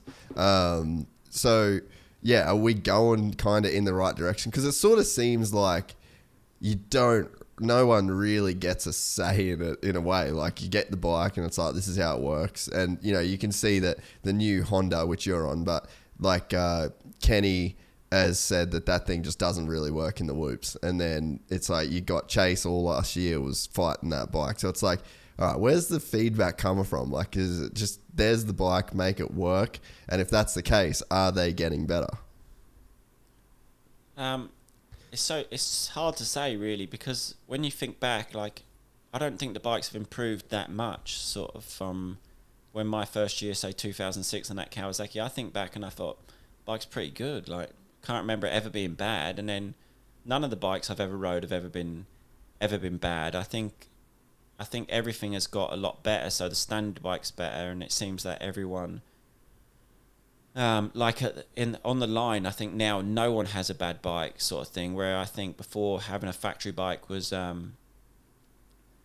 little bit more crucial, or I don't know. It may be like a factory bike now is more crucial. It's difficult to say, because there was times at the GP where people could get a good result on a semi-factory bike, or like a production bike. I remember when poor Searle came over. Obviously, he's a different guy who's just unreal on a bike. But he came and he was like, I just want a standard engine. I want standard suspension. I just want it like this, revalved, and he would then still rip a whole shot somehow and win GPs. But I just don't think that's possible now on the standard bike. Maybe like the odd race, you see the guy get a good result on like a production-based bike, but I think it's so... What I find from the factory bikes is that the difference is you can make mistakes, and you barely make a mistake. Like, you can be in the wrong gear, but every gear pulls. Like, you should be second there, but you forgot to change. You've forgot to change down. You've hit something. You're in third, but still pulls in third. And I think that's why for one overall lap you can rip on as like a standard bike, but then when you want to do it every single lap of a 30-minute moto, or imagine the same sort of thing in a supercross, being on that factory bike, just your race is so much easier. Like, I remember when I was on a non-factory bike trying to race GPs the last year, and I'd hang into a race for like 15 minutes, then they would edge away, and then when I got the chance to ride a factory Kawasaki at the end of 2019 or 18, I can't remember, 19 I think, the difference was you'd just ride around the track behind people, and you'd just be like, fucking hell, this is easy. Like, how have I not done this all year? But for some reason the bike just allowed you to do that. Like, you didn't have to try half as hard. The bike drove that much better. So when you'd normally land with a bit of a bang, lose that momentum, the factory bike pushed you forward, always driving forward, and then that over a race distance saved you so much time and kept you in the fight. But going back to the bikes have moved forward, it's hard to say, or move forward in the right way. I think, I really don't know, to be honest. Like, I just get what I rode. Like, I like the Honda now at this moment in time. I've got the suspension really good because it's accompanied by me, K-Tech, to do it all. Yeah, really. They have a big, I think, presence now pushing in Australia as well. But a really good company. We've just worked locally and not even done much because it's 5 minutes up the road, but barely done anything really, but just fine-tuned what they've got and the good people there. So, but in general, the bike's good. Like, there's not really much I want more from my bike, especially because I know I'm raced in the UK and no one's on factory bikes. So it makes a difference. Like, Australia, no one, I don't think, is on factory bikes, are they really? Not really. Like, it's pretty much like as good as you can make a production bike by buying like kit suspension, and I think the guys get factory tires, or like a version of factory tires, but yes, exactly the same as UK. I mean, we don't get factory tires, but honestly, I'm not really fussed. Like, I've never moaned about a tire in my life, and I don't really think a factory tire makes too much difference, but the difference at that top level, I really don't know. I think it's fine-tuning it, and as you get a little bit older, someone like Ken, he knows what he likes. I actually spoke with him a little bit last year, and he mentioned he was struggling with some things, but I think you just get older, and you've had crashes, and you only push when you're more comfortable. Yeah. You know, he's not willing to push when he's not comfortable, and that's sort of how I feel. there were some races last year where I was like, I'm not comfortable, so I can't push. And I think that's the position he's in, rather than it being like, the bike's obviously not bad. He's on a factory bike, like the bike's good. But if he's not comfortable, he's not willing to push, where you get someone that's a little bit younger and they don't know what they like or don't like. They're like, factory Honda, like, I'm ripping this thing. Like, is it good? And you come in first test and you're like, fucking bike's unreal. But when you get a little bit older, you realise what you like, and then you don't like to push unless you're 100% comfortable. And I think that's what you see in an older rider, or a more experienced rider like Ken, who's had crashes. But I don't know about the bikes in general. It's hard to say, isn't it? Like, you see them and everyone's ripping. I think one thing is that they do everything so good, and I think that's why people crash sometimes out the blue, is because you expect the bike to do, you expect it to do everything. Like, and then when it kicks you out the blue, you go, fucking hell, the thing nearly kicked me over the handlebars. Whereas before, no one would be seat bouncing that jump in the first place. Like, everyone would be stood up, and they'd set up for it, and they'd be in the right gear. Where now they're like, oh, I seat bounce that in first. So you're like, well, all right, then I seat bounce that in second. It just wouldn't happen before. You'd come out the corner, you'd select your gear, you'd make sure there was no bump or kicker in your line, you'd stand up and you'd hit the jump. Where now I think people, it catches people off guard, and when the bike kicks them, they're like, fucking thing's kicking me all over the place. Like, but you're sat down, you're hitting a jump. Yeah. But you just expect it to do whatever you want it to do. Whereas beforehand, you expect that kick. Like, if you're hitting a kicker, you're ready for it to kick. You're stood up and you expect it, where now people expect nothing. Like, you expect to, even me, if there's bumps coming into a corner, like, you just fucking stand up and you just hit them. You're like, if it kicks you, you're like, fucking bike's kicking me over these bumps. Like, you're just like, do something with this fucking thing. Like, it's just kicked me coming into a corner, where before it's expected, you know, like, oh, the bike feels good into that corner, it's barely even kicking me. Where now, like, the bike goes sideways, you want to fucking throw it through the awning when you get to the back to the truck. You're like, fucking thing nearly had me off. And I think that's the difference now. Dude, you're so right. The first day, my last like injury, I broke my fucking hip. I was jumping the tiniest double on this track on a slow lap, just completely faffing. And I was running this bike in, and I've just seat bounced it. It's kicked the tiniest bit sideways, but I was like, fuck it. It doesn't matter. You can land sideways on these things. Brand new bike was stiff as a fucking board. And the thing has just taken me for an absolute ride. And then I just got unlucky with the fence that was there. So then I've had to turn away from the fence and gas the fucking thing to get away from this fence. And then it stepped out on me. And then I've hit a lip, and I've just... this tiny little crash turned into a huge yard sale that broke my hip. But it was exactly what you said, because I was just like, sideways, this doesn't matter. I fucking land sideways off every single jump, and the bike's always fine. Yeah, I think that's the problem with us as riders. We expect it to just do anything we want. Like, there's never a time where you're like, I can't hit that. Yeah. Like, I can't do that. I can't seat bounce that. The pro riders now, fucking out. They seat bounce every jump. Out on the track. So it's one of those I don't know, I think almost the bikes are too good, and then when that's why people crash now, because you just expect it to do everything. Like, you hit everything so fast, you don't slow down. The bumps don't slow you down anymore. Like, they lap times don't even change through the bumps. Man, the crazy thing is, though, so I got a set of good suspension. I did this last year was like the first year that I ever had like a really good bike in my whole life riding. And I've had the old like suspension revalve and shit before, but I've never had like kit stuff. And man, my lap times, honestly, 4 seconds. It made that big of a difference, because I'm not that good of a rider. And the reason I'm not that good of a rider is because I'm scared of my bike doing something that I don't expect it to do. And I'm just not down to be a fucking hero.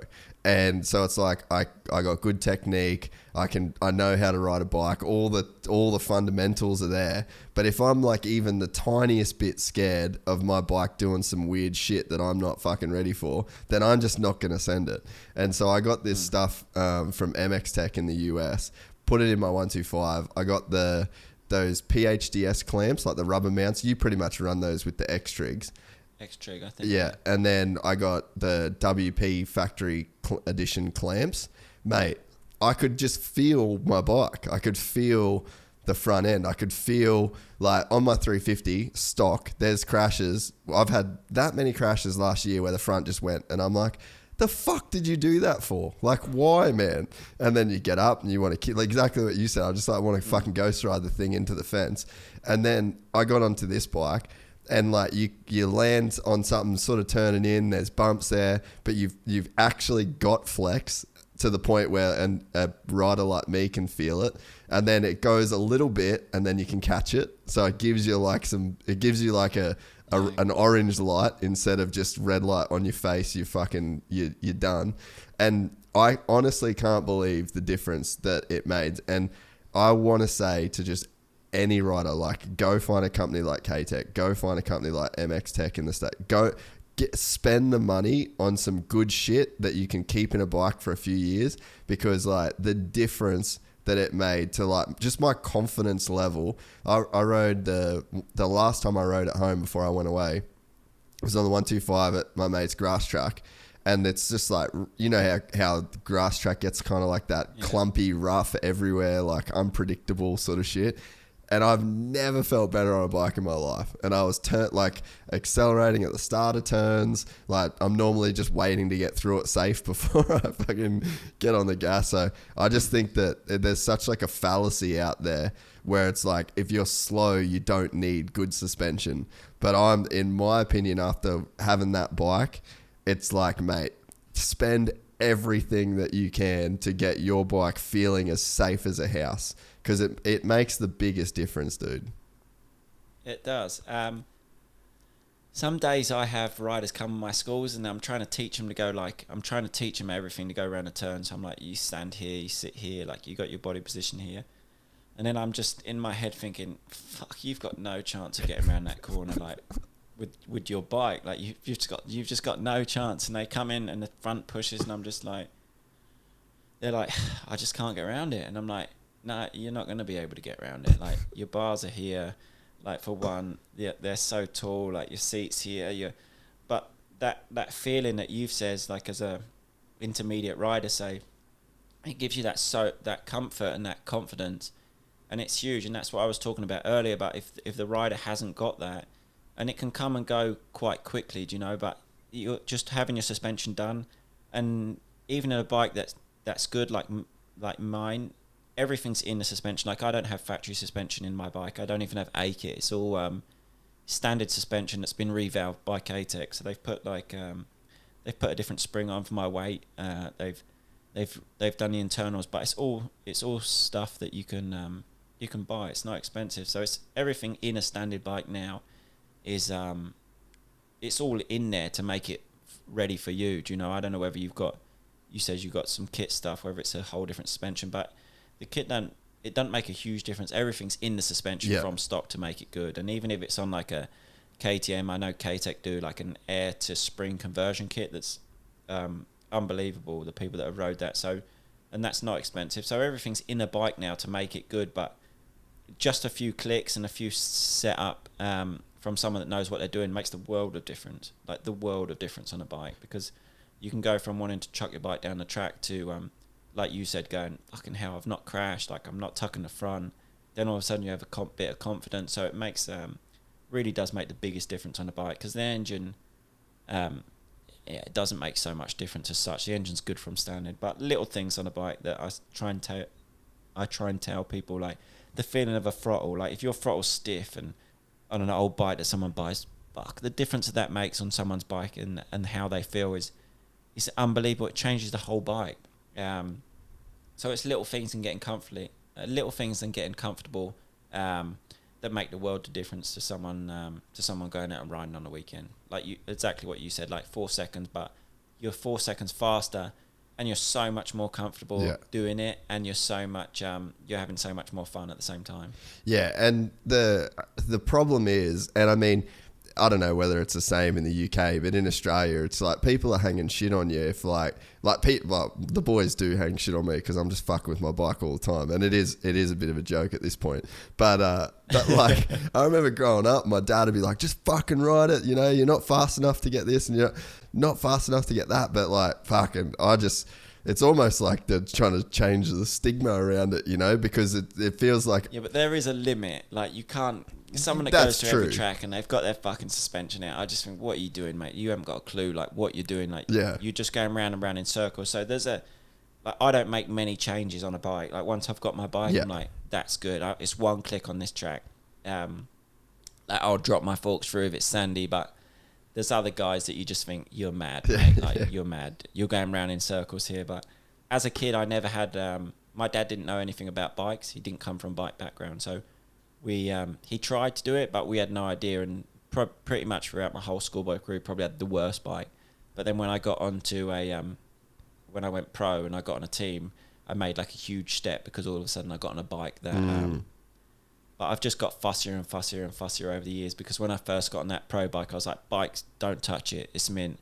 And now it's like, you sort of know what you want. Like I was talking about earlier, like you get a little bit older, you're not as wild anymore, you want everything right, and then when it's right, then you can go that speed. But until then, you're like, well, I'm going fast, but if I'm not comfortable to go any faster, sort of thing. Yeah, that makes sense. Well, I think that, yeah, you definitely shouldn't be, as the average dude, fucking with your bike for like the track, but you need to have your bike to where you feel comfortable on it, you know.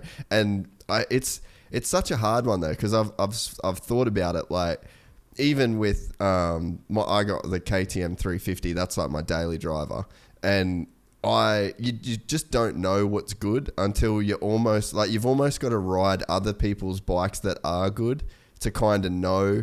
Like I rode all last season with a clutch that was fucked. So I was having my problems in turns because my clutch wasn't working properly. But I didn't know. Like, I don't know. No, people don't know.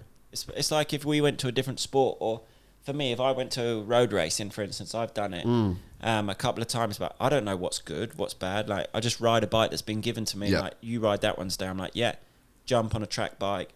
Like, I haven't even thought about setting my lever or my handlebars in what position, because I don't know. Yeah.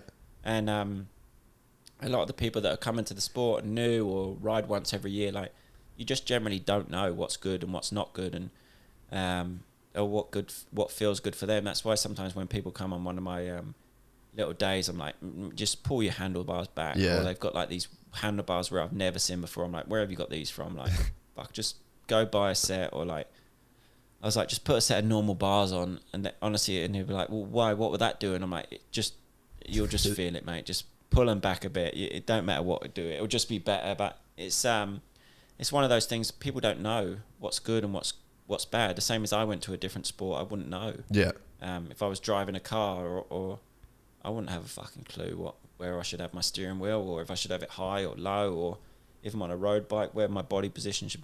It's just one of those things you have to learn, and the more you ride, and I guess not study it, but in motocross you take a bit of notice and acknowledge a bit with how it should be done. It'll make your life a lot easier. But then at the same time, people are like, I just want to go to the track, ride every couple of weeks, enjoy it. So it's one of those where you don't want to get too wrapped up when you're changing your bike for a track. But if you're comfortable, you're going to enjoy it more. But yeah, it's like it's one of those things. If you don't know, you don't know. Yeah. Yeah, it is hard. But like, even things like my brother's got a 350 that's got the mapping done.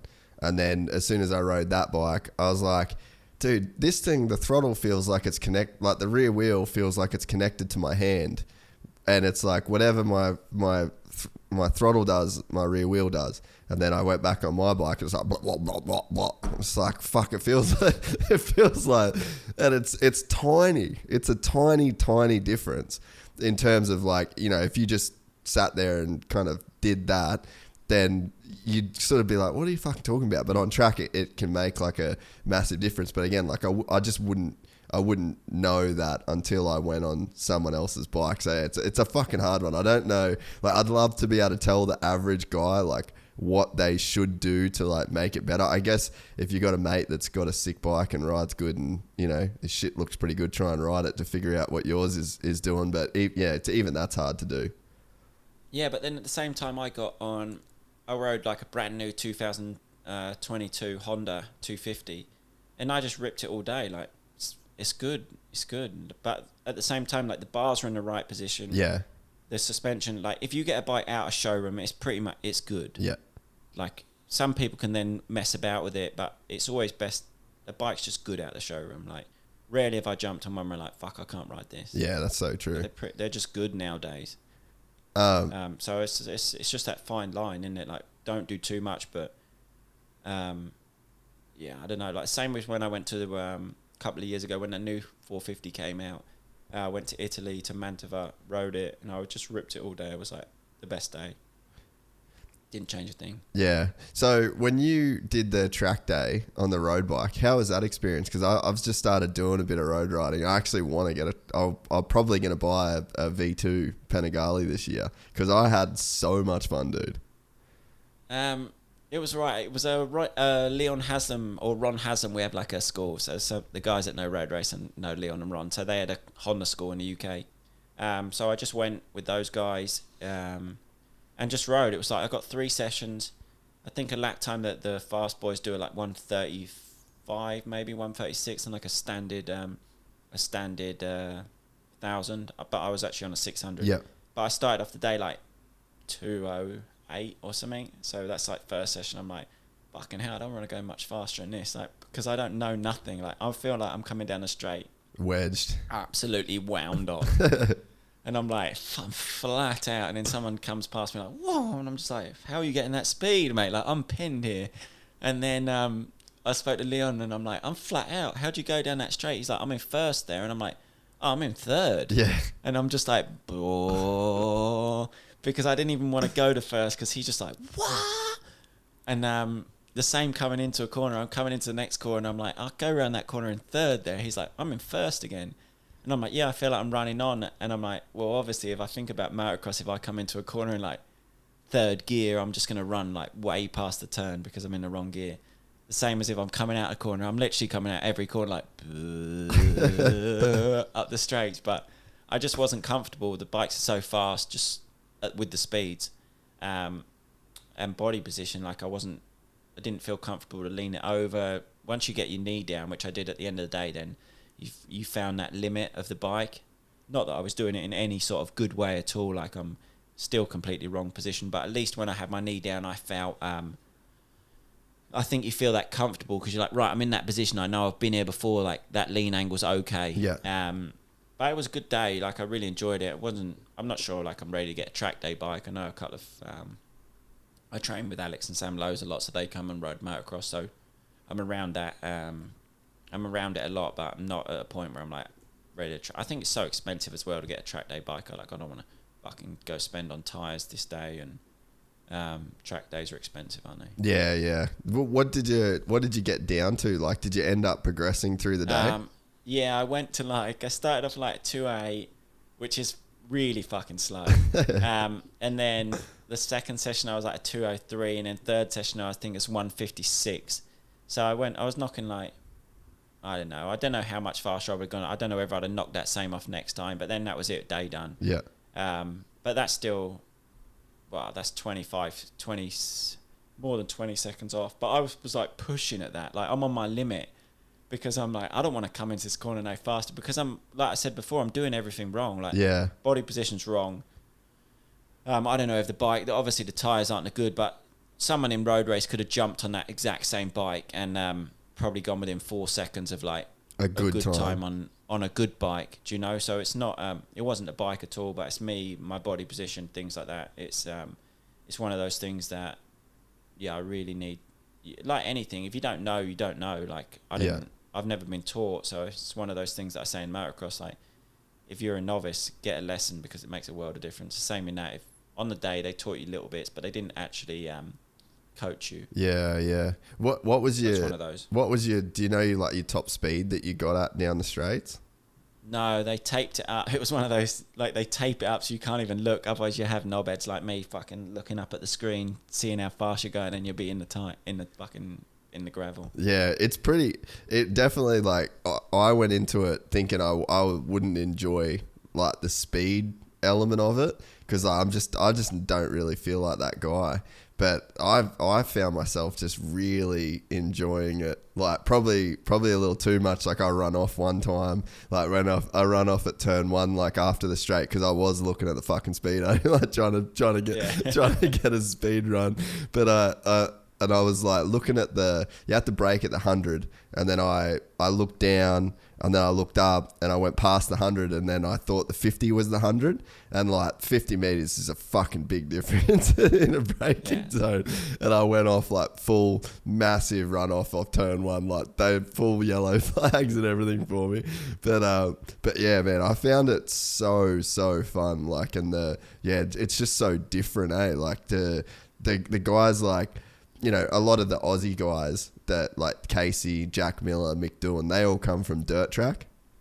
So, you know, like you've got this like kind of big dirt track scene in Australia, and those boys. It's big there. It's not as big anywhere else, is it? Nah, I don't think. Nah, and it kind of like lends itself to that style. But yeah, it's just one of those things. Like, I think it comes from content too, like, because we did a thing with Ducati, so I would have never been able to do it if it wasn't through that. But it almost felt like a fucking dream that I never knew I had, you know, like, because it's such a crazy feeling. You know, I actually, when I was young, because I was quite good at racing, at motocross, a guy that was into road race, he paid for me to go on like a tryout at a local track here. So it was one of those things, if I'd have enjoyed that, I'd have probably gone road racing, but as you're a kid, and my dad wasn't into either motocross or road race, so I stayed doing motocross. But I think not like in hindsight, if I'd enjoyed it then, I would have gone road race direction. But I stayed motocross. But when I was 13, I think I did do a day that was paid for by a guy in road race, and was like, "Oh, you should try this to sort of see if you want to go that direction." But no, it's just a different sport. Different world. So that's a good segue then into your start into racing, because I've heard some funny stories of like just how little of a clue that your old boy had. And I mean, it's such a difference. Like, I grew up with, there was always a bike in the shed. Some of my earliest memories are of bikes and my dad on bikes and all that sort of stuff. So like, how did you get into racing? And I mean, it's obviously like a big part of your story in general, I guess, is, you know, just growing up with a dad that knew fuck all essentially about bikes, and then you end up being one of the best dudes in the world, one of the best all-time British motorcycle riders. It's a pretty wild beginning. Yeah, no, it's different. It was just my dad done a little bit of go-karting, and then just who knew nothing about, like, didn't even know it was a sport sort of thing. So then he just got 2 cheap bikes. I'm not sure where they come from, but I have an older brother, Billy, as well. So he's 4 years older than me. So we both got bikes. I'm not sure if it's Christmas or around Christmas time. Had a little bit of land. Not even like not proper motocross bikes. Like I had I think it was like a Malaguti. So I guess it was a proper motocross bike, but like a 50 Malaguti. I'm not sure what my brother had. I think it was the bigger 50 Malaguti.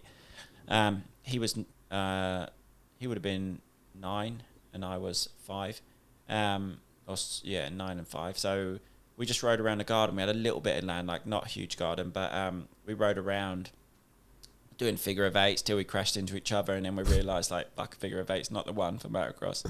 And then we just went through. We just raced as kids, local races. We thought, all right, we loaded up in this van. He was a builder, still is a builder. So we just chucked the bikes in the back of the in like a little sprinter thing. Went to the track, and then we raced. Like, I just used to race. Once we got the bug, we just went as a family. Every weekend we'd sort of find somewhere to race locally. And which that sort of side of it's gone now. People don't race as much. They sort of practice, but we just raced. Ride in the garden, and then just become quite good, quite quick. But we still had no idea. Like, I had no idea. I never watched races on TV. My dad had never been to an actual like professional race, I'd never been to a world championship before I raced a world championship. Wow. The only race we'd ever gone to was Zolder, MX of Nations, that I spoke about earlier. But until then, the first world championship race I went to, I raced. So it was one of those. It happened really quick. It never was one of the things like my dad never said to me like, you can do this like professionally, or we never knew it was a thing to do as a profession. But we just went through the youth ranks. My bikes were never the best because he wasn't really into bikes. He was a builder. We'd be building all week, and then we'd chuck the bike in the van and off we go. Sometimes, like, I remember we had this auto that was fucked. Like, this thing was just, no one had ever seen it. We got it from a local bloke down the road. Like, it was this 50cc, but it was like a rocket ship, a sort of, and then we turned up to this 50cc national, which is like the biggest kids race in the UK at the time. And everyone was like laughing at this bike that we had because no one had one. Like, it was just this thing. It was called a Riviera, like no one had them. And then I just smoked everyone, like out the blue, just coming, and everyone else was like looking at it and had it stripped and stuff in the evening to see like why this fucking thing was a rocket ship. But it would just fall to pieces. I remember coming up one race and the whole like headset just come loose. Like, I'd get a tank stepper. I used to end up in the ambulance, and then Dad would never tighten up the headset on it. Like, someone would go like, "Oh, he hasn't got the headset bolt in," and Dad would be like, "No, don't. That's not going to come off. Like, he's got the clamps. Like, you don't need the top headset bolt." There were times when I was on a start line at the schoolboy nationals, and this was when I was on a 125 already, and he's pumping my tire up on the start line. Like, I've got a slow flat, and he's there with a foot pump, like 15 boards up. He's still pumping it up. 5 board goes up, like he pops the thing off, and he runs out the way, and he's like, it's been a slow flat for a couple of months. Like, it's still good, it's still fine. Like, you just pump it up before the race. So I think that's when I went to adults and I got on a pro team. I had such a big jump because I used to win everything still as a kid, but it was close. Like, I had good races with people. And then when I got on a professional, sort of the kids that I was racing, I sort of made that step up, whereas they didn't make that step up. And then we had a bit of guidance because Dad, obviously, we win everywhere as a kid. We still went to places. He drove me everywhere. He still spent like money on the sport because obviously you can't. Yeah, you can't get out of it for free. He didn't like. It wasn't that we had no money. Like, Dad had a good business, worked hard. Like, we had money to spend on bikes, but we just didn't know what we were spending it on. Yeah. And he would just buy anything like that. Oh, that's faster for the bike. Like, we'll stick that on and it'd just blow up. And then he'd get an engine tuned by someone and then forget to put the air filter in. It would just fucking blow it to smithereens in practice. Like, what there's a so legend. many stories. Yeah, he was good. But no, he wouldn't care. Like, engine would be tuned, no air filter in. And I remember one race I've gone round and he's pulled me in practice like I pulled in qualifying like you do, and he's like, "How's the bike?" I'm like, "Fuck, bike's good." And then I was like, "Loud though," and he's like, "Yeah." He's like, "Nah, it's good." Then I go up the next hill, like a couple of laps later, and it just blows up. He's like, "Fucking bike, I've just had this thing tuned." And then he goes back to the pits, takes the seat off. There's no filter in, like, it's just full of sand. But there's countless stories like that. But I think it made me like the rider I was, because I I never beat everyone by a long way as a kid. We always raced till the end. Like, I won the championships, but it was always close. And then when I went to the pros, like I said before, it made quite a big step quite quick. And then had a bit more guidance in what we should be doing. And then I progressed quite quickly in the World Championship. Like, we went from 1 year racing kids stuff to then the next year I was already in racing a World Championship round. It was mad, really, how quickly time went.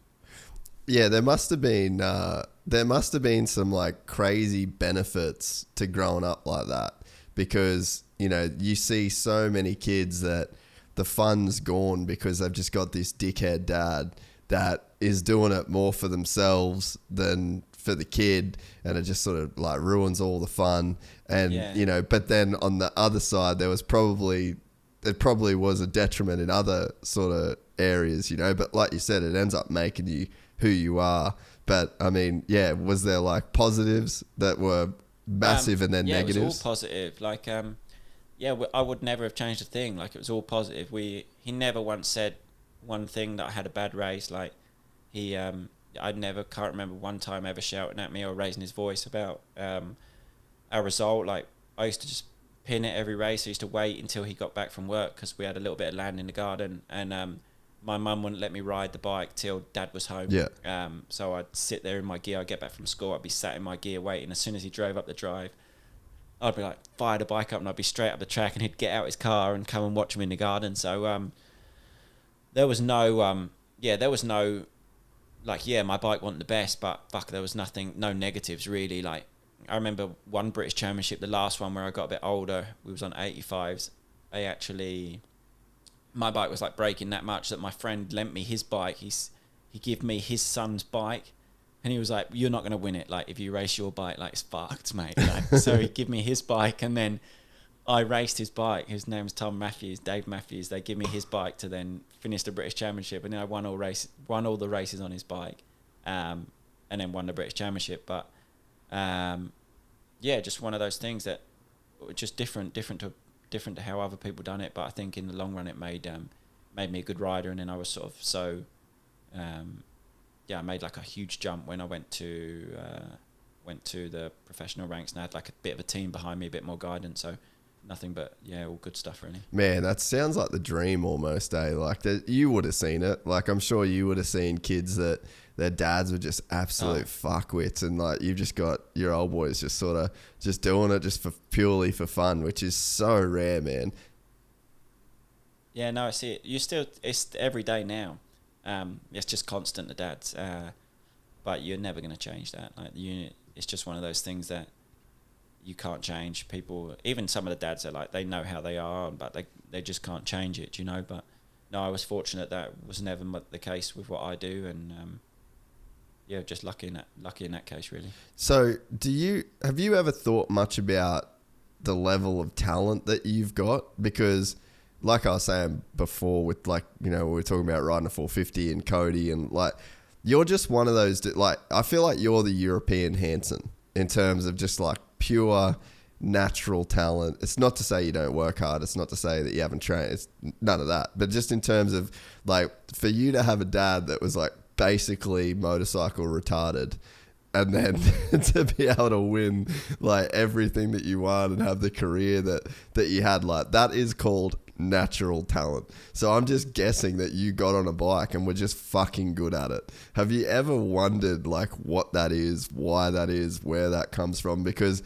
I mean, even I talk about all the time, my brother fucking rips. Like, he had a pro number, race nationals, like he was so good, and we had the exact same upbringing. Like, he's just naturally sick at riding a bike. So, and you're on like another level even higher than that. So it's like, I don't know, have you thought about it? What it is, where it comes from, why? Not really thought about it, but it's different because when I was a kid, I never had the best style as such. Like, it's a little bit how I am now, but I just was nothing was like tidy. I just used to be quite fast. Like, my elbows would be down. I was and even when I went to the first year of GPs, like, I was just fast. Like, I wasn't, you wouldn't have seen videos, say you watch from 2007, that I was a kid that's just pottering around in the right gears, like doing everything right. I was just, I would just put 100% in, like, especially when I went to that pro, like, made the step into GPs. It was, I was riding actually and training with Jamie Dobb. He was my manager at the time. Yeah. And his whole thing was like, just 100%, like whatever you do it 100%. So the fitness and stuff would never question it. Like, the gate would drop and I would just 100%. Like, there's no question that I was ever going to get tired. I was ever going to be worried about what I did on the bike. Like, he never even said anything about technique. He's like, don't worry, just fucking, he's just go fast. And then it's sort of as I, so my style then wasn't really as it was now. Now I'm a little bit almost, sometimes I think you need to be a lot more loose on a bike. You notice the guys that win, like Carmichael, they were never worried about style. That it was just speed. And I think now with the 4-strokes, that has changed a little bit. And you have to be a little bit more precise with what you do and how you ride the 450 especially. So it's something I've worked on a little bit, but I think I was just naturally quite fast and like didn't really care what happened in the race. And I think that's why it took me quite a long way, took me far. Just naturally quite a fast rider as such. More than like, if someone watches the videos from 2007, 8, they're just like, fuck, I'm sort of hammering down everywhere. Like, there was no elbows are down, feet are off, and I was just having to go. But for some reason, it's just changed as I've gone through my career. Now I'm quite, if I watch a video training, really smooth, really precise. But even when I raced GPs, it wasn't. It's quite hard to be at GPs because fuck, you're such in the battle on a 450 night. You just get in. You get a bad start. If you get a good start, you can rip round. You're nice. You can do as you want. But if you get a bad start, you don't even have time to think. Like, you're just getting fucking rocks thrown at you. you make one mistake, someone's up the inside, you go wide, someone's up the inside, then someone makes a mistake, you pass them. It's hard to think, but it's one of them. I obviously had talent, because when I went to my first race, like, we done good, and then straight away I was like winning races. So some people have that, and others can ride their whole, like you said, like yourself, you've rode for years and you've never had that speed like your brother had. So but it's hard to pinpoint. Like you said, he's had the exact same upbringing as you, and I had an older brother as well. He started a little bit later. I was obviously 5 when I started. He was 9, so he never had that. He didn't start from a kid, but he never raced as a professional. He stopped before professional because he started working. So just different. It's hard to pinpoint one thing and say like it's all talent or it's not work, because it's hard where they cross over. Do you know, like the talent and the hard work luck situation? I've heard so many things where people say, I don't believe in talent, and then other people were like, oh fuck, he's talented. Like, everyone has a different opinion. It's one of those, it's hard to know really. There's obviously something about it, because I find it quite easy. Do you know, when I'm having a good day, like it's quite easy, and I think like other people can't be finding it this fucking easy today, because or they'd be racing with me, sort of thing. So it's another thing that when everything's good, I do find it quite easy to ride a bike, but then you'd expect so after riding a bike for 25 years. You know, it's difficult thing to pinpoint, I think. That goes against what I would have thought, because like, yeah, I've never seen those videos of you looking fucking loose and just full send mode. I've only ever seen just like the smoothest, most technical, like clinical guy when you race. And so if you like didn't even really know that pro racing was a thing and you were just a kid that was just racing all the time, were you just like gnarly competitive as a kid and you just wanted to win? Because it's hard, like, or it would seem hard if you don't have the goal of racing pro from a young age to just like want to win that bad and to want to give it 100%. Like psychologically, where did that even come from? I don't know really either. When you say, I've never thought about it that way, but I remember just being in tears. Like if I got second place, like there was tears every single weekend. If I won, I was happy. If I didn't win, then it was just, and that was always the way. Even when I went into professional, and without a dad pushing you, I never. Yeah, without he didn't care if I got second. He didn't care if I won. It literally made no difference to him. He wouldn't have cared. Even when I went to GPs, I never remember him saying one thing. So it never come from my dad. It was just just me, I guess. I was upset if I didn't win. So I guess that in me drove me to get to the top. It can be the only way. But there was a time where my dad would say like, fuck, you could ride a factory KTM next year, because there was like my manager saying like, he might be on factory KTM. I was like, don't say that. Like, you're just being stupid. Like, I'm not going to ride there. Like, that won't happen. And then even the year before that, because my dad never knew nothing. Like, he didn't even know riders. You can talk to him now and he won't. He sort of knows a rider, but he'll get it wrong. Like, he thinks he's talking about one rider, but he's talking about something Jeffrey Caroli. opposite. Yeah, he'll say stuff like that. Like, oh, he won at the weekend. You're like, no, he didn't. You're like, yeah, I watched it. You're like, you watched the wrong race. He's like, oh, did I? Oh, yeah, all right. Like, so he sort of knows what's going on now because he's been around it so long. But never, was he like there saying, yeah, we need to win this, or you need to do this to get that ride. Like, when he would talk about it, because he started to understand it more, like that it was a job and you could ride factory KTM. I would always be like, don't fucking say that. That's just stupid. Like, don't mention it. And then it just happened. So it's just weird how it happened. Really, everything just seemed to happen so quick for me. One minute I was riding. I was like, I remember even riding in a pit bike around Ernay Des Nations, which was in 2005 after I'd raced a couple of GPs, just with mates. Like, I was 15 years old, tearing around a pit bike as you do at a GP. And then I raced 2006 Motocross of Nations in England. So it was, but there was never a thought that I would have been in the Nations team. So stuff like that, it just happened so quickly. It's kind of because I mean, yeah, this is all pretty new to me, you know, like I didn't know this level of detail about your career. It's pretty dreamy to go through, you know, like to have the intro that you had with no pressure and you weren't frothing on watching DVDs. It was kind of just all about like the bike, and then you just wanted to win. And then because you wanted to win so bad and you did win, you just got the right opportunities, and then you did the right things with the right opportunities. It's sort of, it seems like it's the right way to have a career. Like if you could kind of plan it out, you know? Yeah, it's exactly that. As you said, like, I done well and then opportunities opened. And then if I think back, like, fuck, it all went so perfect. Like I didn't know that I was even going to achieve that. Like that was never even a dream. Like you say, oh, it was a dream, but it was never even a dream. Like didn't even know this dream existed. Like when I talk to say, I think I never used to get magazines. I never used to watch DVDs. All I used to, we just used to race. Like I said before, we never went to a race. Like, cause we'd just be like, we was just a family. Like, let's fucking race. Like, it wasn't like, oh, let's go watch that GP. We didn't even know they was going on. Like, but now obviously with social media, the kids that are racing, they, I guess you're seeing it. You're seeing it every day. They've got their phone. They're looking at Instagram. They're watching all these riders. Whereas me, that you didn't have that. Do you know what I mean? So I think that you could not do that now, because it's not. If you're into bikes, you're already following all the professional racers. You're already watching it on TV, where it wasn't accessible before.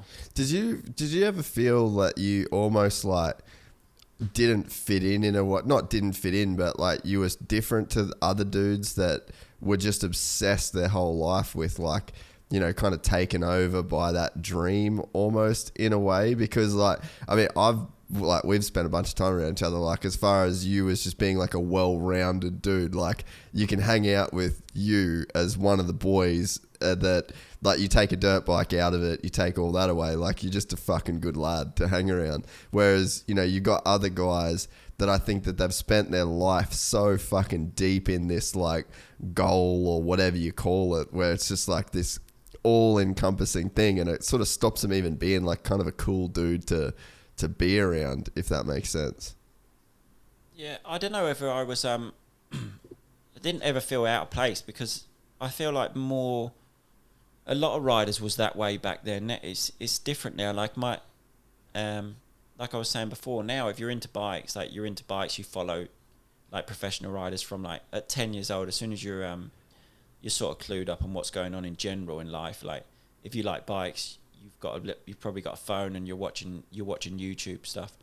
Whereas then it just wasn't. So unless you read the odd magazine or, excuse me, it was just not as accessible for someone who wasn't like your dad had to be well into it if you was buying DVDs and you was buying magazines and the kid was reading it, where we'd buy some papers in the end because we started getting like the local paper, because I'd be in it and read like the little write-up that says like fucking Searle scores hat trick or something stupid like that in the magazine. So that's when we started seeing it, but we was just more into it as a family because we enjoyed generally going racing rather than the side of it that we was thinking, right, you can be a professional, because it was never thought about as a family. So I think in that way it was just nice that we progressed real natural, like it just happened naturally, and it happened quickly, because it's strange to think that I was racing a GP at 15 years old. I then got my first podium at 16, 3 podiums that year. I won my first GP at 17, and then got second in the world 18, again second in the world, and at the end of that year I was then in America alone, because my family didn't then come to America, so I moved to America at 18 on my own, and then rode for factory KTM. So the progression happened so quick, and that you didn't even get to think about it. Like it was just like bam, bam, bam, bam, fucking hell. Like I'm in America, then I raced in America, and then I was back in GPs. Like it went so fast. Yeah, there was no time to even process what was going on. It was just one of those things that, it was just happening. So if you look at the those first few years in GPs, so you lose the title to Caroli, arguably he's in like the GOAT conversation in Europe. And then you lose to Rattray, who then wins a bunch in the US. So the dudes that you got second to are some of the best dudes like that have ever ridden. What do you reckon, if you had to be like critical on yourself now, like what do you think is the reason that you got and then you got third to Roxon and Hurlings, who, like we know what they can ride too. What was the thing that stopped you from winning, do you think? Like, were you just up against dudes that were just that tiniest bit better than you? Or was there like something that you wish you did different? Was there like a mental thing? Was there like, if you had to kind of think back on it?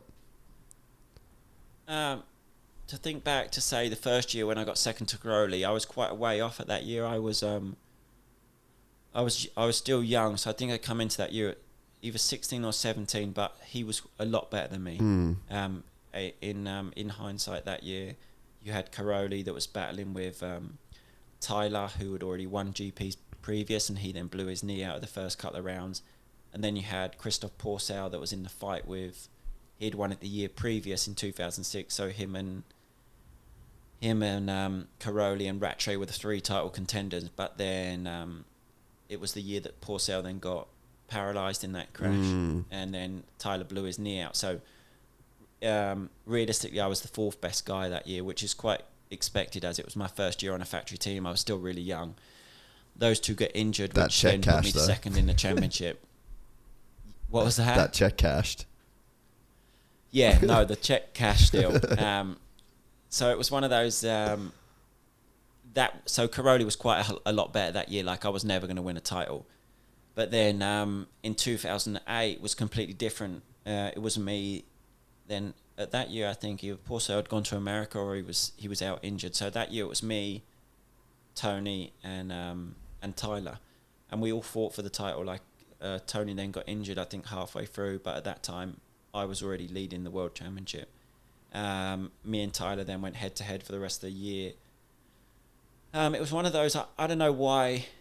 I made a few mistakes, and then I think just quite young. And then you was up against Tyler that was, I think he was 23 at that point. I was then 18. He was just a better overall, over a season he would experience more.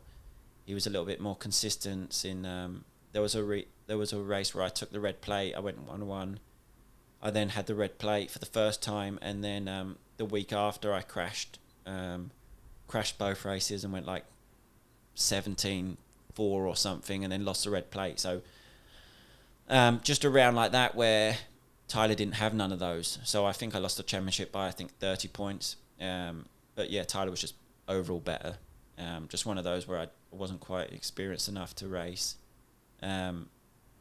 Just he was a better guy. And then when I came back, when I came back from America, I was racing against Ken and Jeffrey, which was good. Again, good. I won quite a lot of GPs, especially the year against Jeffrey. In 2012, that was probably my best year to date. Where you were like, "Fuck," I was in the title hunt all the way.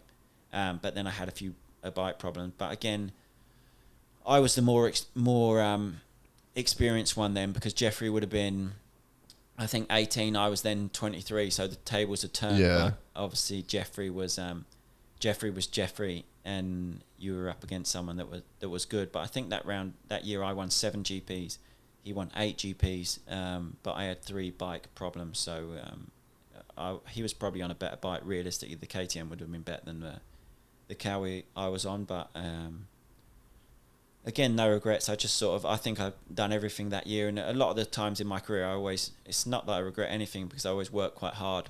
And I don't think there was much I could have done more than what I'd done, especially in the 250 days. But you were just up against Jeffrey Hurlings. I had some bike problems, like I said, but overall, I think even without my bike problems, he would have still won by a couple of points. So it's one of those, you're just up against good people. Yeah, because it's one of those things, man. Like imagine being Kevin Windham and just racing Ricky Carmichael and then Chad Reed and James Stewart. And, there's so many guys where it's just like you're just a couple of years removed from being the best dude in the world at the time, or like, yeah, it's like one season away where if this guy stayed in 125s a year longer, or, you know, you just get like those weird little transitions to where, you know, you kind of almost just get unlucky with like who you have to race at a point. Yeah, you can imagine him on his with the people he raced. Yeah, it's mental. But if I think about me and I could, like, a world championship, I obviously went to America in 2009 and 10, which was in between. If you think about it, I got second in the world twice, went to America, and the 2 years I went to America, it was when Marvin Musquin won the world championship. And Marvin was great that year, but at the same time, I think he missed 2 GPs because he had that palaver where he was riding Honda and then he changed to KTM halfway through the year. Something happened, Honda took him to court, so he didn't race. But the year before, the last GP I lapped Marvin Musquin. I went 1-1 in the last GP in 2008, and I lapped Musquin both races. Then the following year, I've gone to America, and he's then won the world championship. So it's one of those where, like, fuck, if you'd have stayed, that's like, you're going to be world champion. But things don't happen like that, you know, like it's not always the case. So it's one of those, you could say, do you regret going to America because you could have had a world championship like on a plate? Even Tyler then moved to America. Yeah. Caroli then moved to MX1. So the 3 guys that I raced all moved to America, all went up. So the championship was wide open all of a sudden. But then I decided, fuck it. Like, if you're going to America, the thing then was like, go young, so you could be good at Supercross. Whereas I think, I think that's not always the case. I think if you was a little bit more mature and you go to America, especially because you're moving the other side of the world. Like, my family didn't come with me because I've got brothers, sisters, so mum and dad can't just move their life to America with me. So I went alone, and you're young at 19 years old to live that, just move your whole life to America and then at the same time race professional motocross. So I think sometimes, like, you look at rider like Rattray that went a little bit later. I think he was 23. Same with BT. Yeah, BT a little bit later. You look at Roxon, even when he went with his family. His dad, Musquin went, he was later. If you say, who else was there? Ferrandis, I think he was 22 when he left, or 21. So I went maybe too early when I made that decision to go to America, especially when I was moving alone. And also the team I went to was not sort of like a family team. That wasn't like a factory team where it was factory KTM where they was really going to take care of you. It was like, I just moved into MDK KTM, that then folded, and then I just rode for a team that KTM just knocked together overnight. They're like, all right, if you want to race, we don't really want to run a team, but you want to race, then we'll set a team up, sort of thing. So it was quite a strange time to make that transition, and at quite a young age. So if there was anything that I would probably change, it would probably be that. But then in hindsight, I had such a good time. Yeah. Like, when you're out there, like, I lived the dream. I was 19, I was in America, I still got podiums. And we had like the best time. So I wouldn't want to change it. I wouldn't change that. That sort of made who I am today and put me where I am today. So it's one of those things that you could change, but would I want to change? Probably not, no. Yeah, because, dude, I remember being at your house, and it's like there was you and Ed, and then, you know, the boys are playing FIFA, and then we're like, I can't remember what car you had, but it's like you had this sick car. And I remember being pretty taken back. Like, I was fresh, man. Like, I lived in fucking Cairns, like up in the sticks. And then all of a sudden I'm hanging out with these boys that are just killing it. And it's like, you were a year younger than me, and I'm like stepping into your fucking pad that's super sick, and the cars, and there was hot chicks everywhere. I was just like, this is literally the dream. Like, you kind of can't get much fucking cooler than this, can you? No, that's what I mean. So when you look at it in that way, you're like, fucking hell. It was mad. Like, the whole moving there, I remember that I was with WMG then. So then I flew out there. They had a truck that had been like pretty much sent to like fucking pimp my ride or something. Like, it was waiting at this car park down in Encinitas. So I drove, had a truck that was completely blacked out. Like, someone had put a stereo system in it. Like, that was a thing back then. And then I bought a house. Like, I remember being 19, you just bought this house on top of a hill in a gated community. We had like pool out the back that overlooked everything. just the dream really. And at the same time, I'm still 19 years old. Like, I bought a house, but I don't know what to do with this fucking house. Like, I've never even owned a house, but we got this house. We started painting it. It was just mad, the things that went on. And then I had a missus that come out with me. Then we split up, so she left. So then when they were on my own, then Ed come out. So now Ed's only 8. Ed's younger than me, like 8 months younger than me. So then was 2 kids that really have no idea what's going on. But at the same time, we had a trainer that was Thai white, living with me, and he sort of kept everything. On the straight and narrow as such. Not that we were stupid, because we're quite sensible at the same time. Like, we enjoyed it, but it wasn't like we were throwing house parties every night. Yeah. Like, we had nice things. We had a nice truck, nice house. We was living in a good place, but at the same time, we were still working hard, especially with Ty there. Every day was structured. We were just living the dream, because also I'm that type of person that I enjoyed the training. Not like I wasn't like a training addict, like people that just like, I live for training. It was just one of those things that it was all part of the program. We woke up, we trained, we rode. But yeah, it was nuts. Like, it was, we was living the dream, yeah, without a doubt. And then, the one thing that is pretty rad about America, especially when you're first there, is when you go onto the races and the tracks that you've always watched on TV, and it's like the first time you go to Redbud, the first time you go to Budds Creek, and it gets old after a few years, but those first few seasons that you're there, it's just mad, like, to be a part of. And then you go to your first Supercross, and it's the first time you see opening ceremonies, and you sort of, I mean, for me anyway, like, I was working, but I was there as like a fan, and I was soaking it all up at the same time. And then, you sort of, like, there were people throwing sick house parties, and the girls were easy to bang. And like, it was just, it's such a crazy place to kind of be as like a young dude that's just, you got the keys to the castle almost. Yeah, no, exactly that. You're in a different world, and you're, where I was privileged, because I was obviously good at what I was doing. I was earning decent money then for a young rider to be, in America, earning that money. And I had it. The world was at my feet. You know what I mean? You was out there, so we could do exactly as we pleased. But we kept on a straight and narrow. We raced, but as you were saying about seeing everything and doing everything that you'd seen on TV, the one track I remember I always used to go to was Glen Helen, and I still love that place. And then Supercross, doing my first Supercross and seeing it, and being a kid, because I used to go out to America a little bit beforehand and ride as I prepared for GPs. Like, I'd always do 6 weeks or so in the winter, and it was one of those things that I never imagined racing there. Like, it was always one of those things that you could be doing it, and when people would say, oh, you might be racing like Supercross, this could be you, it would always freak me out. But then it's one of those things that when you're in the moment, that, like I said before, everything comes so quick. And I think it's always because you're in the moment, and then mentally you get ready for everything, that when it comes, it's not a surprise. You're just in the moment, and you're just going with it. Yeah.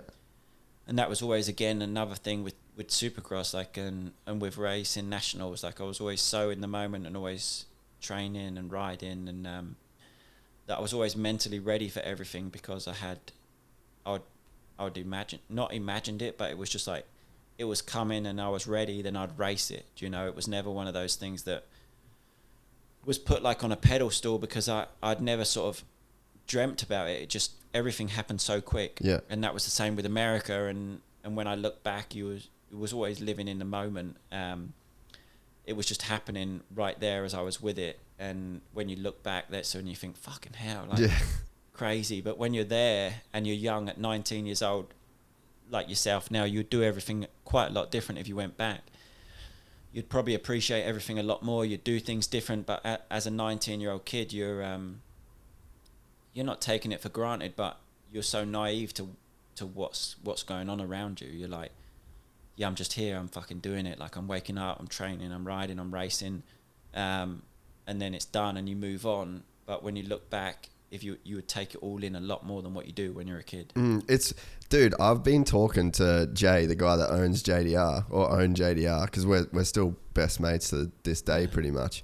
And I was saying, I wonder if it's the same for you. Like, I feel like I don't, like, I've got memories, but there's so much stuff that I did that I forgot. Yeah.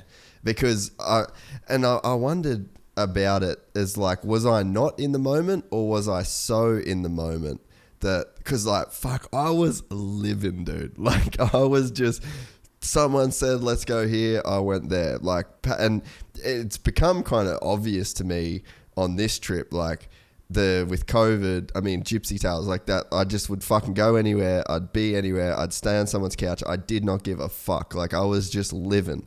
And then this trip, like, to come here now, mate, the first week I was here, I had like legit anxiety. Like, you know, the stress thing on your Garmin, like the stress meter that it reads out for you, mate, 100 for a whole week. Like, I was fucking peaking, and I just like wasn't enjoying the traveling in the same way. Like, all the stuff that I used to not care about, I was just like giving me like this insane anxiety. And I was thinking, I'm like, when I was in America, was I so in the moment that I didn't give a fuck about anything that was going around me? The word anxiety was not even in my head. I had zero thoughts. I had zero cares. I was just doing it and doing it and doing it and doing it. But then I look back now and people will say like, oh, do you remember when we did this and this happened? And it's like the dopest shit ever. And I'm like, mate, honestly, like, I don't even know if I was there because I cannot for the life of me remember what the fuck you're talking about. And I wonder, again, it's like, was I in the moment or was I not? Because some shit that I did is gone. No, I completely agree. I think it's so young, and things just happen. Like, you're just doing everything. Like, I remember, if you think about wild things, like I remember going to Vegas. I was probably 20 years old, and then there was an armor party, and then I was in an armor party, and Machine Gun Kelly was in the party, like playing in a suite upstairs in the Hard Rock. And I'm just like, fucking hell, like, this thing's mad that happened. And you just take it all for granted. You just drive there with your mates. You've done Vegas, and you come home. And it's when you look back and you talk about things like this, you're like just mad, like the things that we actually done. And if you was to go there now and you're like, right, let's do 2 years in America, like, you'd do stuff so different, and you'd just probably think about it all a lot more and take it all in. Like, you didn't really take it in. You're just like, you're here, there, and everywhere. And there wasn't even Instagram then. Like, you're just you're just driving up there. You're just having a wild a weekend that's just completely out the blue. Like, it's just happened out the blue. No one planned anything. I remember just like riding Glen Helen on the Thursday, going to 7-Eleven, packing up a cooler, then straight to Vegas. It's just, I think when you're young, you just take it all in, and it was everything was different then to now. Yeah. You know what I mean? Like, you don't even post about it. You just went, you come back, and you said in the car on the way home, like, fucking hell, that was good. And you're just sort of chatting, like, laughing about a couple of things that happened. Like, you lost your friend and then you found him at the end of the night. And you just be like, fuck, where did you go? And you're like, oh, I ended up here. You're like, oh, I ended up on the floor in this room. Like, I don't even remember that. And you're like, how'd you get there? And just things that happen. But it almost, when you think about that, it's just so different then to now, if you know what I mean. Like, it just wouldn't happen now. Yeah, the social media thing is, like, that plays such a... Let me, 1 second, let me stop, because I'm going to go need a piss and I need to get a drink. Yeah, no worries. And I want to turn the aircon up, because it's fucking freezing. Yeah, no worries. So I'll be back in like 1 minute. Yeah, you're good. Right. Fuck, I'm back. I don't miss that UK winter. Ed's fucking gone out and turned the aircon on. I think I was fucking so cold. But no, go on, carry on then. Where was we at? Yeah, I was just thinking, like, the Instagram thing just changed everything, man, because, like, there's, the Vegas shit, like, you would lose your friend all night because he didn't have a fucking phone. And then there was no Instagram, that, you know, there's no tagging, and people, like, were down to send it because, you know, you'd only sort of get caught. Like, dude, I can't wait till Dean Wilson comes on this because, mate, me and him had one night in Colorado that, like, damn near lost his fucking pro circuit ride. I'm not really? Oh, mate. And it's like, you know, there was no Instagram. Like, the only reason that we anyone found out about that night is because he legitimately, like, the police, some shit happened with the police. Otherwise, it was scot-free. But, like, I mean, even, like, to think about the people that, you know, you're like, we used to have a thing with Bellagio, so we could just free everything at Bellagio. And so, like, you just call up reception and say, oh, we want a table at the bank, or we want a table at whatever, and they'd just do it. And, like, I remember going in there one night. We had this table, and I was with Jay, and he, like, doesn't drink, doesn't party. So I had this fucking table and all these bottles at the Bellagio by myself.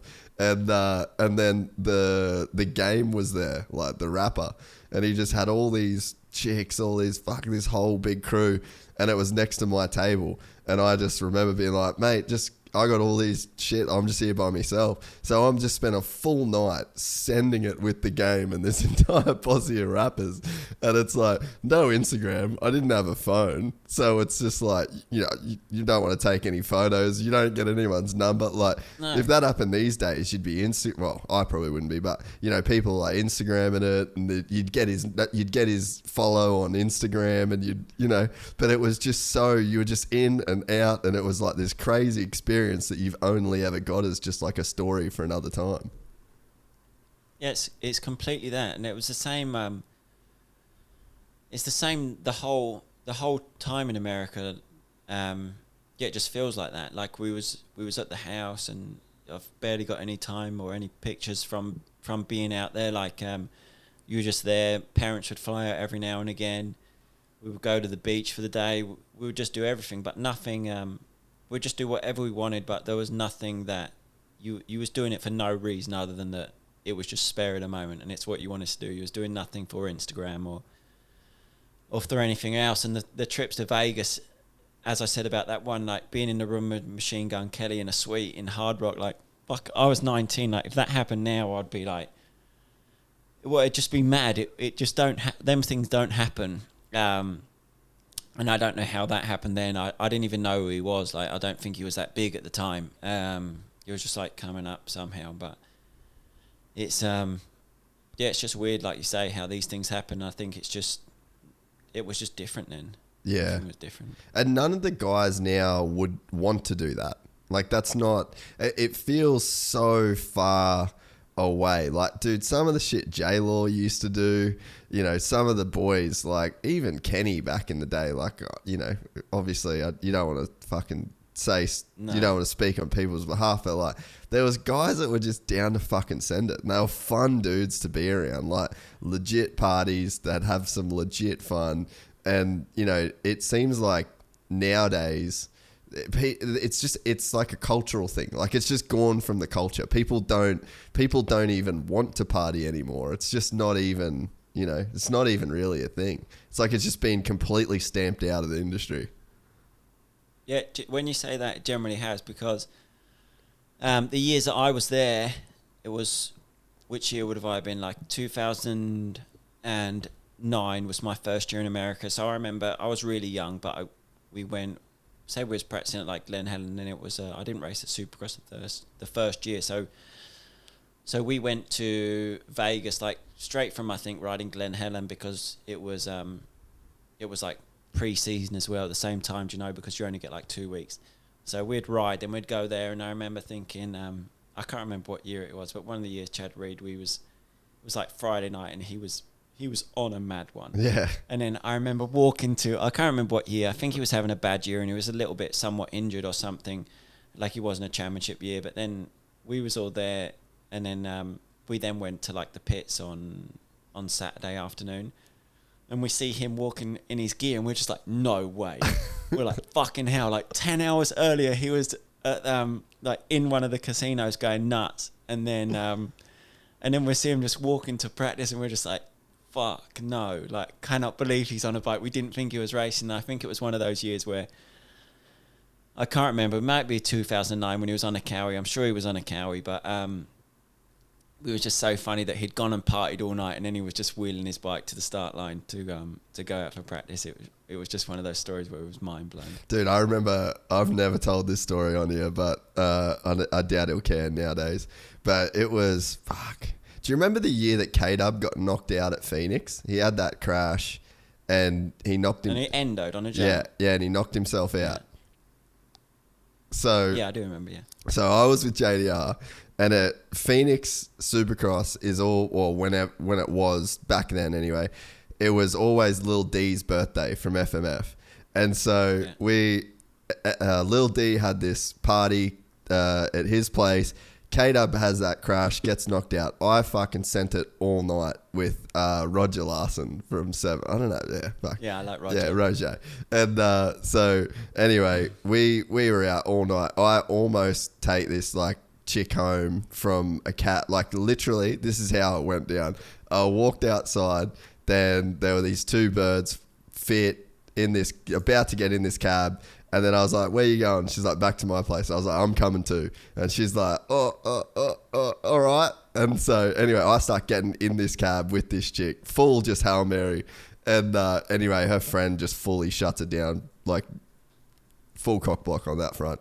So then anyway, I don't really remember what happens for the rest of the night. But I wake up in my hotel room by myself. The team's already gone. I've missed my flight. So I was stranded in Phoenix by myself.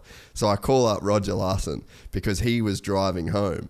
And then I was like, mate, I've got to jump in the van with you. We get in the van and K-Dub's in the van with him, right? Because he can't fly because he's got this concussion. So then it was football playoffs and St. Louis was in the playoffs for football, which is like his team. Anyway, he says to Roger, he's got some photo shoot for like Answer. It must have been Answer because that's who Roger was working for then. And anyway, he's like, mate, we're not going home. You need to take us to Morongo Casino. And we're going to watch the football and gamble. And anyway, we drove straight to this casino and fucking sent it at this casino. And it was like in between these supercrosses, Roger's stressing because he's got his chick blowing up at him. And K-Dub's like trying to call, you remember that heli Jim dude that does all like the filming for the helicopters? Like all the shoots and stuff. Oh, yeah. So he's like literally calling the helicopter guy, being like, Roger, you can leave. I'll get a helicopter from here in the morning to the shoot. So I was like, that was the shit that the boys did back then. And it's just gone. I don't think that happened now. That don't happen now. But that was one of the coolest, like talk about a moment of like, I didn't, Instagram wasn't a thing then. And I just get picked up by Roger with Kevin Windham in the car and end up at a casino. I've never watched a game of football in my life, and I've never played a game of blackjack in my life, and I did both like a pro for the first time ever. It was just like one of those crazy cool random experiences, and I've been friends with K-Dub ever since. Yeah, no, it's mad. But it just don't happen. So that's one of those yeah, but it's all just there's probably not even one picture from any of that even happened that you've got. None of them, dude. Literally none, eh? Nah. So yeah, it's a crazy time. But I mean, I don't know. Like, is the racing better for it? Do we get better racing now?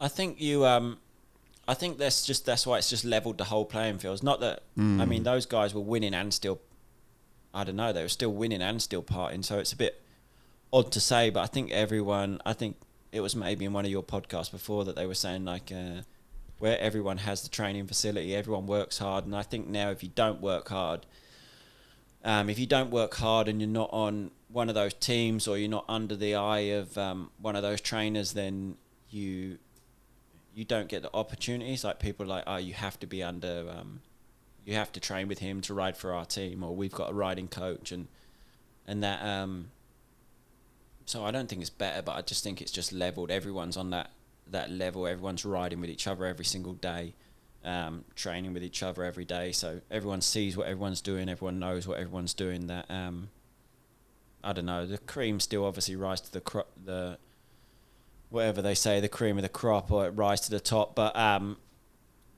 don't know if the racing's better for it. I don't think so. No, not in general. Like I'd prefer watching the racing from 10 years ago. Like I still watch it on YouTube now. It comes up and you always watch them, and you don't actually know the results from the race, but you still watch it like it's like, I wonder who wins this race sort of thing.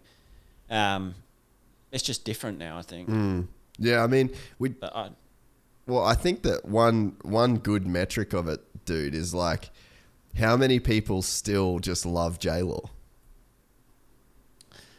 Yeah, he's mad. You see every week something pops up and they're like J-Law. I think I was scrolling through Instagram this morning and something said J-Law. And I don't know what it was about, but it still pops up all the time. But I mean, you need to get him on the show because he must have some.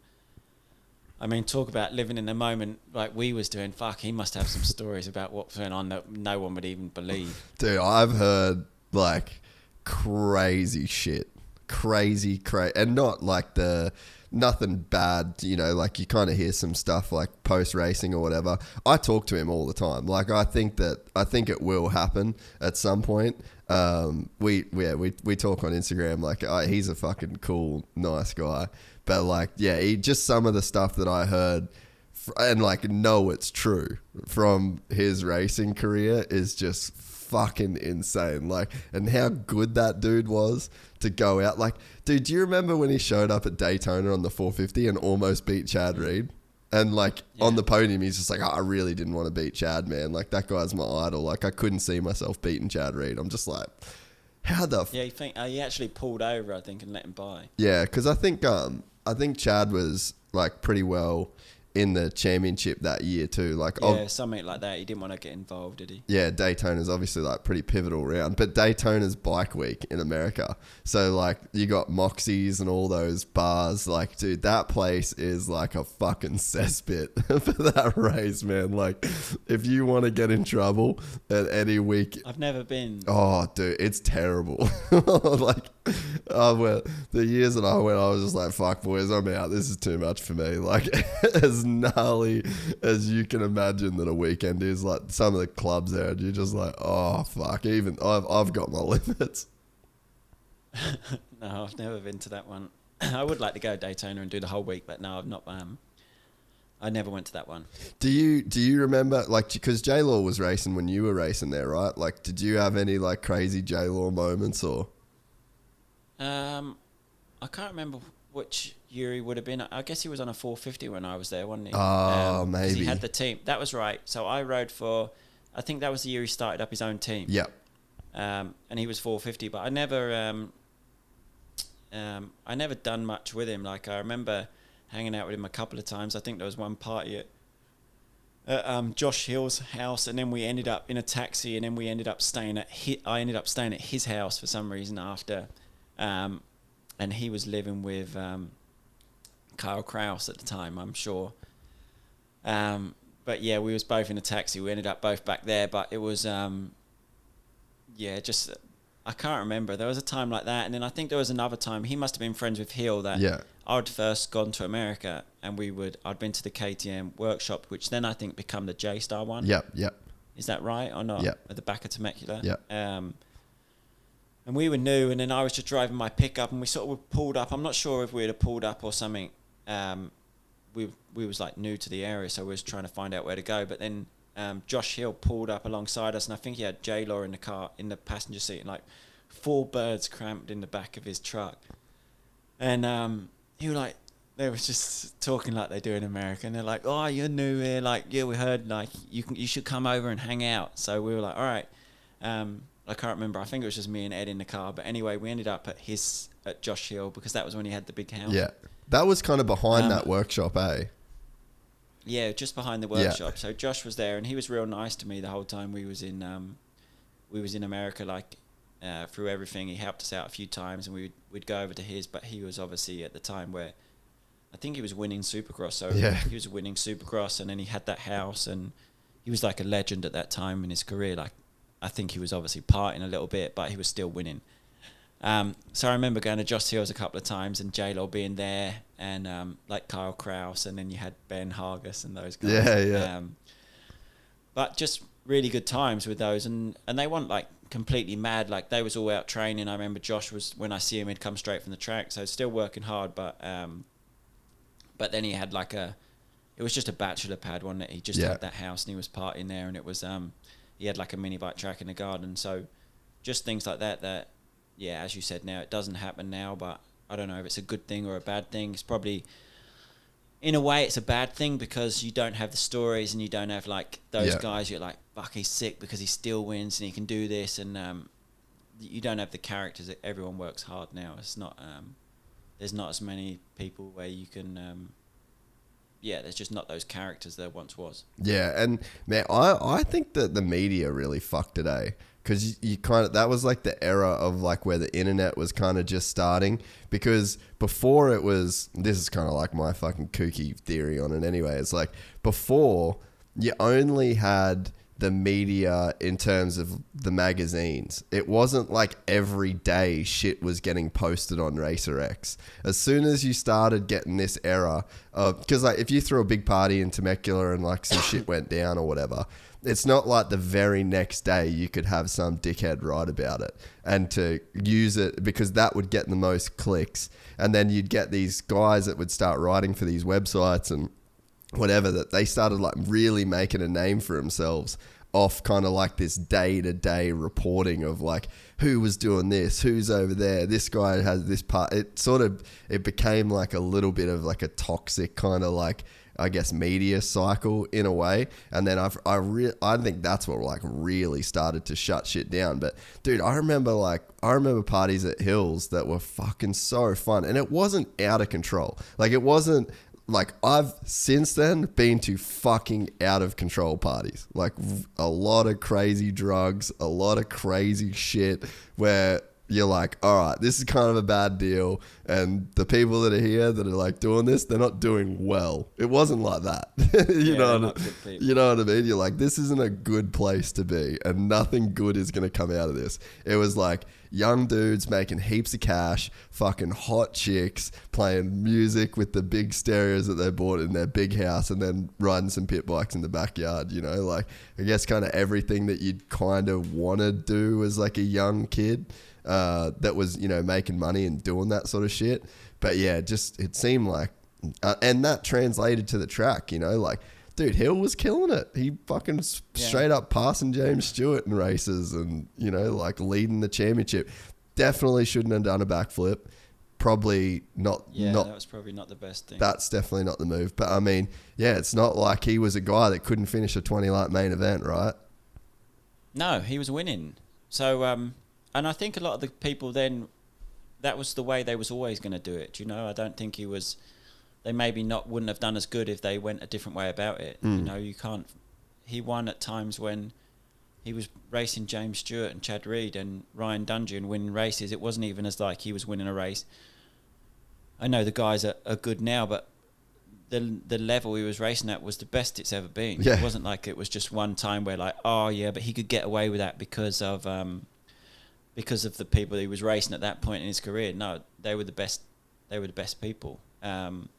So it's just all different. But as you mentioned before, it wasn't that they were doing bad things. You know, like they were just kids enjoying themselves, and they were young at the time. Like Josh would have been, I think he might be 1 or 2 years older than me, maybe the same age. I'm not really sure, but he was young. And he obviously made a lot of money, probably more than what a lot of the young guys are making now. And he was just enjoying himself, and it was doing it like he was, as I mentioned before, he was always so nice to me when I was there. Invited us round because he was like, oh, you're new, and if you haven't got like not like friends, but like if you want to meet people, come over to mine. Like we're always hanging out. So there was no bad intent in anything they done. I even remember one party I went to. It was the GP. It was the US GP at Glen Helen. Yeah. Which was in 2010, and he had a party after it, and a lot of people come from the GP and had Stefan Everts there. Yeah. Stefan Everts came to Josh's party, and Joel Smets, and he just threw a party, and then Everts turned up and that, and everyone was just, it was just so funny. Yeah, dude. Just like you wouldn't picture it that Everts was at Josh Hill's party, but it happened. Well, dude, and that's just the thing, like I said this, but anyone that hated on Josh Hill back in the day, like they lost out, because he's the coolest motherfucker. Like to this day, I don't know many people that are cooler than him. That's just like talented on a dirt bike and just nice as hell. You know, just the nicest, coolest guy to be around. It was the same story. Like I remember, it's funny you said Ben, man. Shout out to Ben Hargis. He's like one of the good dudes. Do you still talk to him much? Yeah, Ben and Andrew. Remember Andrew used to live with me. Yeah, Diaz? yeah. I haven't spoke to Diaz. No, I don't talk to. I haven't spoken No, to I don't Diaz in speak to Ben ages. too much. I speak to Andrew every now and again, and I still obviously have Ben on Instagram, Andrew on the Instagram, but I see they're both doing well, really well. Yeah, I miss those boys like Ryan Penhall, Ben, Tracy. I miss all those dudes, man. That was such a fun crew to hang around. So the GPs nowadays, is that like the premier motocross? Like, are they the gnarliest dudes in the world on dirt bikes, do you think?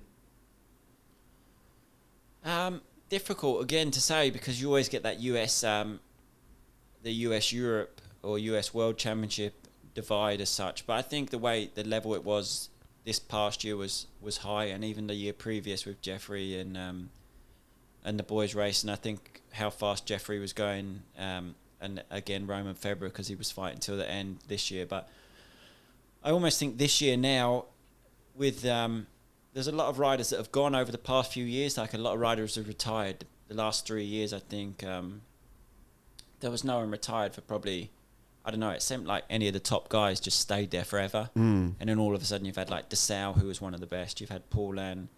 I don't know, there's a few others as well that have gone out over the past years that have narrowed the field down a little bit.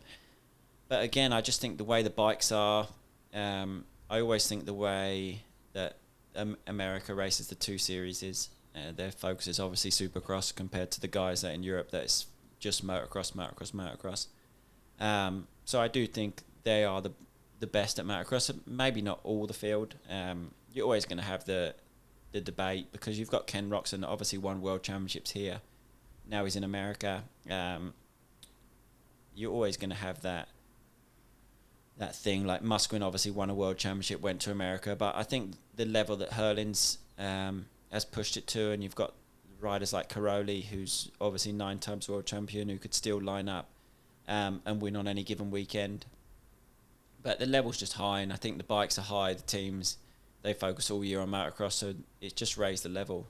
But then at the same time, you think, as I was saying before, like with how the bikes are, the riders are at that level of they've reached that's huge, but then there's a lot of riders at that level. Do you know, it's not just like, there's 4 guys, like you think Jeremy Searle won the last round, or I think not the last round, but a couple of the rounds beforehand.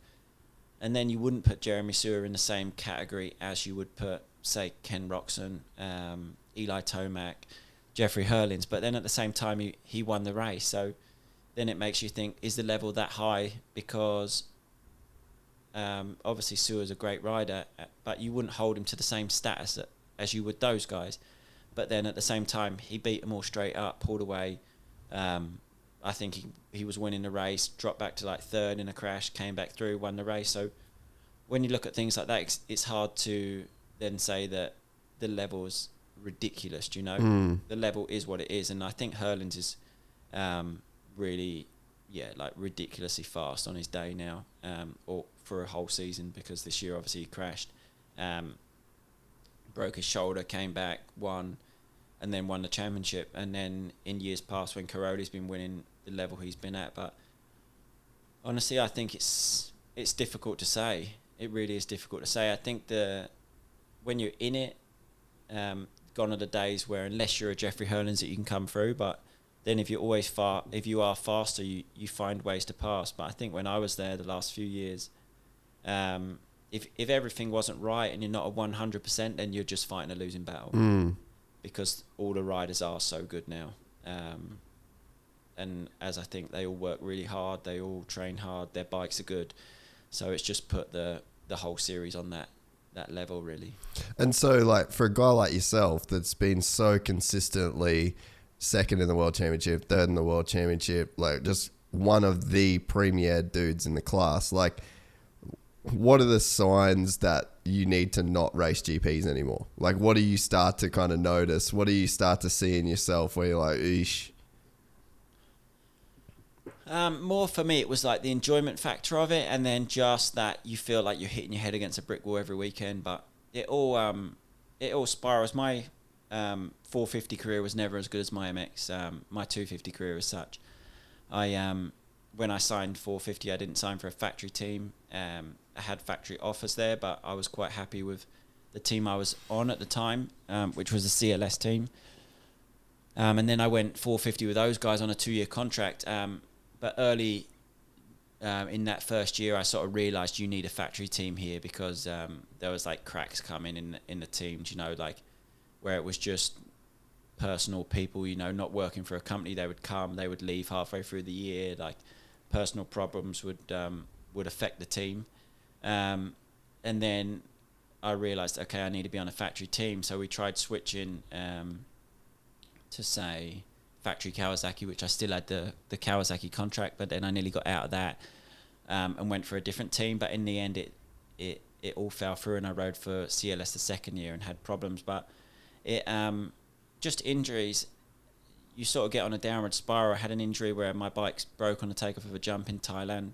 I broke my wrist and then I came back. Then I signed for factory KTM. Again, I had injuries. I broke my back on a jump in Thailand that year. Came back and broke my shoulder. It's just one of those things where you start on the downward slope, you get injuries, you try and come back from injuries too soon because of contracts, trying to get paid. Obviously, you always want to get paid. You don't want to sit out too long so that people cut your money because it's your job. But yeah, you just get on that downward slope, really hard to come back from. You get lesser results because you've been injured, and then you get lesser rides, and it just spirals really. And I was on that. I sort of was always trying to come back. You're trying harder because you're on a lesser bike, and then you end up crashing more. You're getting bad starts, so you're in an area where you're more prone to have accidents as such, because things happen because you're not in a good position on the track. So it was just those things happening, and you always then you try and pick yourself up from it. You're like, right, I'm going to do everything I can. You get back to the weekend and you get a shitty start. You get caught in a crash, and then you just think, fuck, what am I doing this for? Like, you obviously money gets worse because you're getting lesser results. So it's just a downward spiral really. You crash, you get injured, you try and come back, you're injured, and that was the story of my MX1 career really. And then at the end of it, I got a chance to go on the factory Kawasaki team because their riders got injured, and when I rode for them, I went straight from being like around the top 10 guy to then my first GP getting 5th overall and finishing a couple of seconds behind the podium guy. So it was at that point where I knew, fucking hell, like I'm fighting a losing battle trying to do this on a team that's not factory. And then that sort of made my decision. It made my decision really. I'd already made it, but that cemented it. Like, fucking hell, I'm not going to do this on a team that's not factory now. And then I decided to step back and race in England. So, but racing for the Kawasaki team and seeing how good it was, and how professional every single thing was about the team, how professional was practicing, and seeing what it took from them, and them giving you everything you need to do it, made me realise that unless you've got that, it's pointless having a go at it at my level, at my point in my career. Yeah, so it's almost like that same positive momentum that you were building when you're younger. It's like you have everything go right, and it's just positive momentum. And it's like, there's like a flywheel effect. It just gathers more of its own steam. But then it's like on the backside of the career, it's just like the exact opposite. So you just hit that peak. And that's what, it's crazy when you think about, a guy like Caroli in the era that he did what he did to just, that shit, like what? Yeah, how he done it, for so long, and you can sort of see how he done it for so long when you're in it with him. And I rode with him for a team, and he was always one of the best teammates, I think, and probably the best person, just in as a person. Such a nice person. But just how he treats his career and what he would done, and you would see how other people would make mistakes, and how he wouldn't make their mistakes. He'd just watch it as other people sort of crashed out. And he was always there, and I think he, like I said before about the guidance, he always had Decali, and he must have been a big influence. And how Tony done it, I think Tony's kid, like his schoolboy career and his rise was similar to mine. Like it happened without him really thinking about it. It just happened, and then all of a sudden he was there. He was on a good team. No, he had a bit of a struggle at first, but when he got with Decali, it seemed to he seemed to just build momentum, and then he went from not qualifying to winning GPs within a space of months, and then to be world champion. And I think to be in that same team, in that same atmosphere, his whole career was a huge part of how he could win 9 world titles and then still be winning up until the week he retired. I think he won a GP the same week he retired. And I think that's a huge part because he had such a good group of people and a group of people that were like his family around him the whole time. But then even how he treats and how he looks at the sport and how he's able to enjoy his life other than the sport and have like that perspective that he can enjoy his week, sit by the pool, go out on his boat on a weekend off where other people are trying to race national championships and then hurting themselves on a weekend that they felt they need to race. He just seems to be so mentally strong that he can sit at home, play FIFA, and then go out on his boat and then still line up and win the next GP. Not that he doesn't work hard, but there's such a good balance, and he's had that balance that no one else has had in motocross for his whole career. And I think you've got to be so mentally strong to even be able to have that balance, because I know even from myself being in the sport that there's sometimes where you get overwhelmed and you feel like you need to ride that day, like you need to ride that day, and you just think all the things that happen, you might be ran down or it might be raining, and he's the type of rider that'd be like, nah, or he's with Claudio Decali, will be like, don't worry about today, like go for a little run, have a jog. And but you have to be mentally strong enough to be able to switch off and do that, where a lot of riders, they get their strength mentally from training hard, and that gives them that, where he does both. Like he does enough that it gives him the strength that he can still line up and switch on at weekends, but at the same time he has he can switch off. And a lot of people I know can't switch off, and that forces them into the ground where he can just stay at that level where they can't. Dude, it's crazy that same... I feel like people can just apply that to their own life in a lot of different ways as well. Like, I mean, this is the longest, like this podcast with you is the longest time between podcasts that I've had in like probably 3 years, I reckon, just because of like traveling and shit. And it has fucked with my head in such a big way, because I'm so used to grinding, and you feel like the success that you've had is just purely off the back of the grind. And it's like, you know, essentially it's like 3 weeks off the bike in a way. And I'm like, fuck, I'm going to lose everything. Like it's going to come crashing down. And it's like, reality wise, like we've still been putting shit on YouTube. Like it's still kind of cranking. The iTunes numbers will be down, but like, fuck it. Like really, when I look back, you know, this episode will go up on Monday and fucking all's well in the world again. But that gap between, mate, it's been fucking torture. And it's like, to hear what you said about Caroli, it's like instantly made me think like you're a dickhead. Yeah, no, I really believe that's why he's had such a big success, and he's got 9 world titles is down to that side of it, because he's just got the balance right, and you mentally beat yourself up if you don't go ride, and then sometimes you're like, you can see yourself, say it's February now and your season is in like September, and then you think, what the fuck did it matter that I rode that shitty day around that track that was frozen in February? Like, what good did that do me in the long run?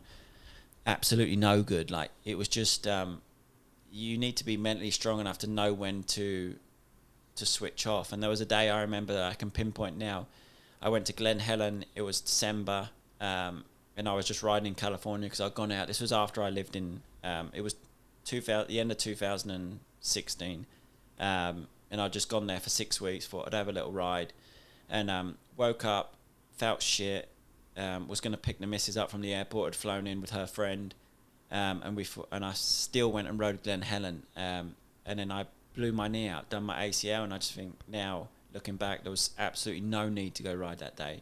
I woke up, I didn't feel well. I should have just gone and got breakfast, gone and picked the missus up.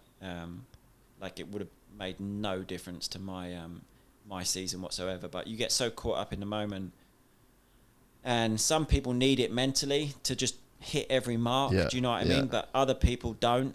And Caroli was one of those that didn't need to do that on stupid days. Like he knew when to switch off, and he knew when to turn it on. And I think that's a big part. But it's so hard to say, because then I think another program, people might say, look, you need to just no days off. Like no days off. That's what gives you the strength for hitting every single mark every day, whether it be wet, whether it be dry, putting in the work. That then gives them that the strength from there. So I think it's hard to find that balance, and yeah, personally, but I see it both sides. Yeah, but I think the thing that I kind of, I guess, heard in that is that he was like not beating himself up on the days that he did take off.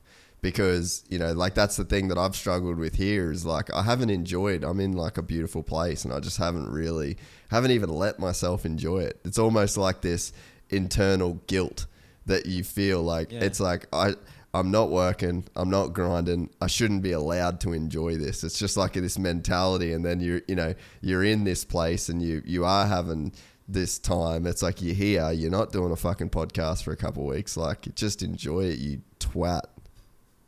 Yeah, no, it's exactly that. But I think you have to have good people around you that then say, right, you go now, enjoy that weekend. And I think Dicali was that for him, because even when I was there, I remember Didika cycled to the track one time, and then he was a little bit tired on the track because Ken obviously he liked his cycling. He cycled there, and then the second motor was like, what happened? And he was like, a bit tired. And I remember Claudio was saying, well, are you a cyclist or are you a motocross rider? Like, fucking do your work on your bike, like, and do that right. And then if you wanted to go cycle, do a bit more, do that. But I think Dicali must have been a big influence on him to say, go on your boat now, do a steady little run, enjoy your weekend. Like, you've worked hard in the week. But there was just certain times where I remember, I think it was de Searle or someone done a Belgium international, broke his leg or something silly, and he was in a title chase. And I remember Caroli was on the boat that same weekend, and de Searle was doing the Belgium championship, and you just think, fucking hell, like he's just lost the championship. Well, mate, who sat on his boat? It's just it's mental. So is Caroli the GOAT or is Everts the GOAT? It's difficult to say. I've always really gotten well with Tony, and I think the way he's done it and how he's done it over the years, and how he's been able to stay at the top for so long. Not that Stefan didn't. I just think it's hard to say one or the other, but I do really respect Tony, and the same with Stefan. But I think the way Tony's done it is cool. He's just a friend of mine. He's more my age, and I really enjoyed being his teammate. So either or really, but my time's more with Tony, so I sort of respect that era more. I think with Tony, like, I mean, I guess, it's like hard. Maybe it's hard for us because we don't have like the full perspective. Like we were so young when Everts was doing his thing. But I mean, think about the era of riders that Caroli's had to race. Like he's had to deal with everybody and such dramatic like motorcycle changes as well. I mean, even that he won 3 world titles on a 350. So like there's and to, I guess, the age that he did it at, like retired, was he 40 pretty much when he retired? I think Tony? Yeah. I think he's 37 okay, now. Yep. So he retired this year. I may be wrong. He may be 36. But the thing is with Tony, I think if you look at it in more detail, he came from nothing. He came from no money, just riding on a little island in Sicily, I believe. Hopefully I haven't got that wrong. But and then he's come up through nothing with no money, with his parents racing. He's reached the top, and then he's worked hard his whole career to get to where he's got, and then he's done it through the career. His both parents have passed away as he's been racing through World Championships, and I think he still won the World Championships both those years. Wow. There's just if you watch his documentary, I'm not sure if you've seen it. No, I haven't. But just through that, it's worth watching, and then you just have like a whole new respect for it. And then at the same time, when you see he's still racing now, and like we said before, the level of MXGP, the current level at it, and then you think, fucking hell, he's still winning. Like, he still pulls it out of the bag, and he's won a GP every year for, I think, 16 years now. So to do that, it's just mad. Yeah. Where's that doco at? Like, where do you watch that? You can find it on YouTube, I think. Yeah, okay. Pretty sure it's the Tony Caroli. I think you put it in there, but it's worth a watch. Really cool. Yeah, I'd actually love to do the podcast with him. I'm hoping that we can get him in the Euro studio, because it'd be pretty crazy to hear him talk on in this format, you know. Yeah, he's good, but with him as well, he's so. When you're away from it, he doesn't even talk about bikes. Like, I remember being his teammate, and you just go up to his house. I was living in a car park in Rome near his workshop, and then his house was a couple of miles up the road, and he'd invite us up, but he would barely talk about bikes. He's got such a good life away from racing that he'd rather just sit and play PlayStation. He'd never mention a race that he raced, or he would never bring up like, oh, I won a GP there or something like that. You could be talking about something, and it could have been a place where he won 10 GPs, but he wouldn't even bring it up. Like, he'd just carry on, and then carry on with the conversation like it's irrelevant to the conversation, sort of thing. He's not worried. Like, he's just normal. Yeah, that's so cool, man. Yeah, that's one of the guys. I mean, I guess like a lot of GP dudes, I just haven't had that much to do with them. So you sit back and you can only kind of watch from afar, and like, yeah, you got so much respect for a guy like that can just do what he did over such a long period of time. And I guess in the GOAT conversation with Europe, it is there's a difference there, because Harry Everts was obviously Stefan Everts' father. So there's like a very deep, and then even his grandfather won GPs, right? Yeah, there's such a like a heritage. There's such a difference in careers from the two people. But then at the same time, you've got Stefan, who won 3 GPs, and I think he won 3 GPs in one day. Yeah. So there's he raced the 2-strokes, he raced Tortelli, and then at the same time, I was watching something the other day that come up, and he raced in America. I think he won a Supercross. He won an AMA National. So there's a lot of things that get forgot about with Stefan Everts as well, at the same time, that you don't even remember happen. Yeah. There's some gangster dudes that have ridden dirt bikes, eh? Yeah, there is. It's mad. There's a lot of the old guys. I think Supercross was a little bit different back then. Like, you could race GPs and then you could jump in at Supercross, because it doesn't seem like it was so much. It was technical, but it wasn't like complete rhythm sections that you're going to kill yourself on. It was like double into like a sketchy set of whoops that you could double your way through. And I think because you was watching guys like Chiodi, he was racing Supercross, Everts came, Pichon came. There's a little bit different. There's a difference between Supercross now and Supercross then, I believe, that you could race GPs and then just jump in and race a few Supercross. Yeah. Well, Tommy just did 3 hours, mate, and I didn't know that you'd want to sit still for that long, but no, it's quite hard to sit still for that. Yeah. Has it been 3 hours since we started, or since Ed was messing around with the podcast? Nah, so it's been 3 hours 17 since I pressed record, so I think. Oh, fuck me. Yeah, it would be pretty close to 3 hours, mate. Even Ed said, he's like, fuck me, mate. Don't know how you're going to get Tommy to sit still for that long. No, I've sat still. I mean, I've sat through. It's gone. I've been at Baltic temperatures in here. At one point, it was like -1 in here. So I've had to go out and have a clothing change. But now I'm a bit more. I'm actually more comfortable now than I was halfway through. I was fucking freezing. Yeah, no, well, I appreciate it, man. I've enjoyed it. Fucking crazy career, dude. Like, honestly, a crazy career. I mean, I didn't know half of that. I've known you for a long time, but there's a lot of crazy shit in there to, like, you couldn't have a career like yours now. Like, it's impossible. There's nobody that will ever live and race a dirt bike and get second in the world championship that grew up the way that you grew up. Never going to happen. No, I don't know. It's a little bit different, but it was good, and I was obviously lucky. Like I said, was privileged to have a little bit of a garden that I could learn on, and then good guidance when I was young. That helped. I think being in the right place at the right time and right opportunities. You couldn't make that up as such. Like it happened right.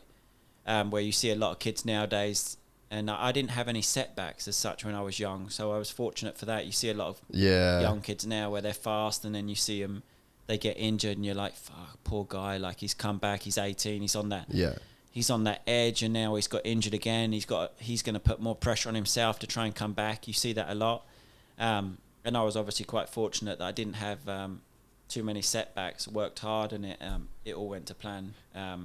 All the way up till like my 450 career, and then it sort of went back the other way, like we mentioned before. But no, it's been a good career, and like I said, I wouldn't change much. There's areas where I could have, that America part. But would you have gone, or would you have stayed longer? But it's all brought me to where I'm at now, and I'm happy now. So.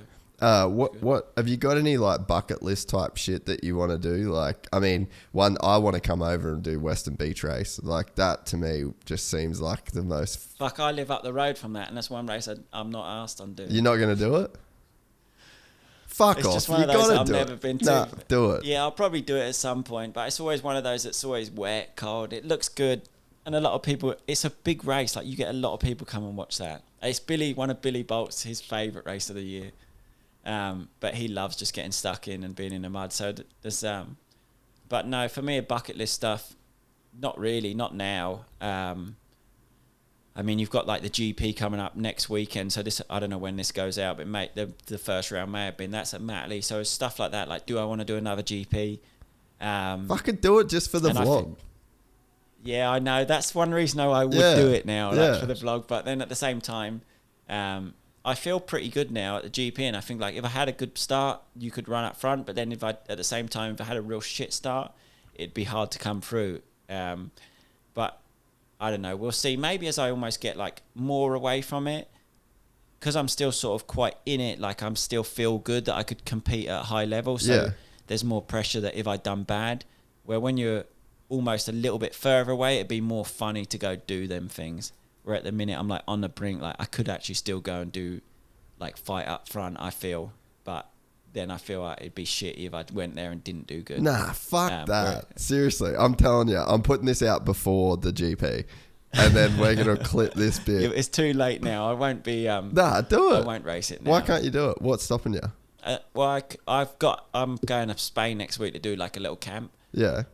With some kids, so that's over the GP now. So I've got that planned. But there's other GPs to do. Like there's one GP in England, but obviously there's other GPs all around that there's to be just as fun to go do. Yeah, you honestly got to do it just for the vlog. Like literally. Yeah, it would be cool. Yeah, and then all the pressure's off yourself, and you might jag it and do good, and then that makes the vlog cool. But then either way, the vlog's going to be cool because you are just doing it for the vlog. And there's like, this is what I was saying to Hill. Like, he's one of the only dudes in the world where like a team can call him up and be like, hey man, our dude got hurt. Have you been riding? No, not really. Well, we'll give you a bike. Come race Supercross. Yeah, and he's like, he's one of the only ones. He's like, fuck it, I'll go race Supercross, and then he can go and put it in the main, and he's having fun while he's doing it. It's not a punish. Like that's not easy to do either. What he does there. Oh no, just dude! Jump off the sofa, and he's starting to get good. Like he's racing his way into it. You know. Yeah. Yeah, from nothing. Like he's probably not even done a day in a gym in years. Nah, and so when he was saying that. The first round, they didn't even have any parts that could change the suspension. So he literally rode with Benny Bloss's suspension for like the first 2 rounds. They couldn't even change it. It was just like some clickers and shit. And he still went out there and put it in the fucking main. So it's like you're in that exact same category. Like you've stepped away, but you're still good enough to where you could go and really have a crack, but you're also having the crack at the same time. So it's like I've worked quite hard the last few months, so I could generally go have a good crack. But I will. I want to do it. I'll do it for a vlog. I think later on in the year, it may be one of the one in Italy or something like that, where it's cool, where you can go on like a proper road trip out there. Yeah. Build it up for a GP. Yeah, yeah. Because I mean, yeah, you can. You might as well. People would love it. Yeah. Give the fans what they want to see. No, I will. That's a goal then. I've said it now on here. So then if my British champion, the Honda team are pretty strict. So they want me, like, they still employ me over to win the British Championship. So, but the British Championship luckily finishes quite early. So I reckon after one of them, you've got like the Italian round. So hopefully I can win that and then go race a GP for the vlog. Yeah, that'd be sick. And like you've got this footage, you can put this footage into it. Yeah, we got it all. Got it all. I just need to make it happen. I want to come do a Euro trip, and one of the dumb shit things that we said on the podcast is like, I'd love to go and do 1 30-minute moto at Lommel. Lommel on a practice day is completely different to Lommel on a GP. Like, you would go around Lommel on a practice day and go, this is good fun. But Lommel on a GP, it's like, I don't know what happens. It just goes like on steroids, complete different track. They pull all the sand in and they rip it all up, so it's like bottomless. Where on a practice day, it's kind of baked down, like it's a completely different track. So you'd fly around you'd be quite happily enough riding around with your friends, and you can have a good fun day on a practice day. Yeah, I don't know, man. We got one track in Oz called Coolum, and it's where they have like the last round of the Nationals. I've literally never had a good day there ever, my entire life. Oh. Yeah, you'll probably not have a good day around Lommel, but you'll ride it and you'll be like, that was a fun day with the boys, sort of thing. Is there any like just ridiculously good tracks? Like Jake Nichols' track looks fucking sick. Like when I come to the UK, like I'll definitely want to ride there.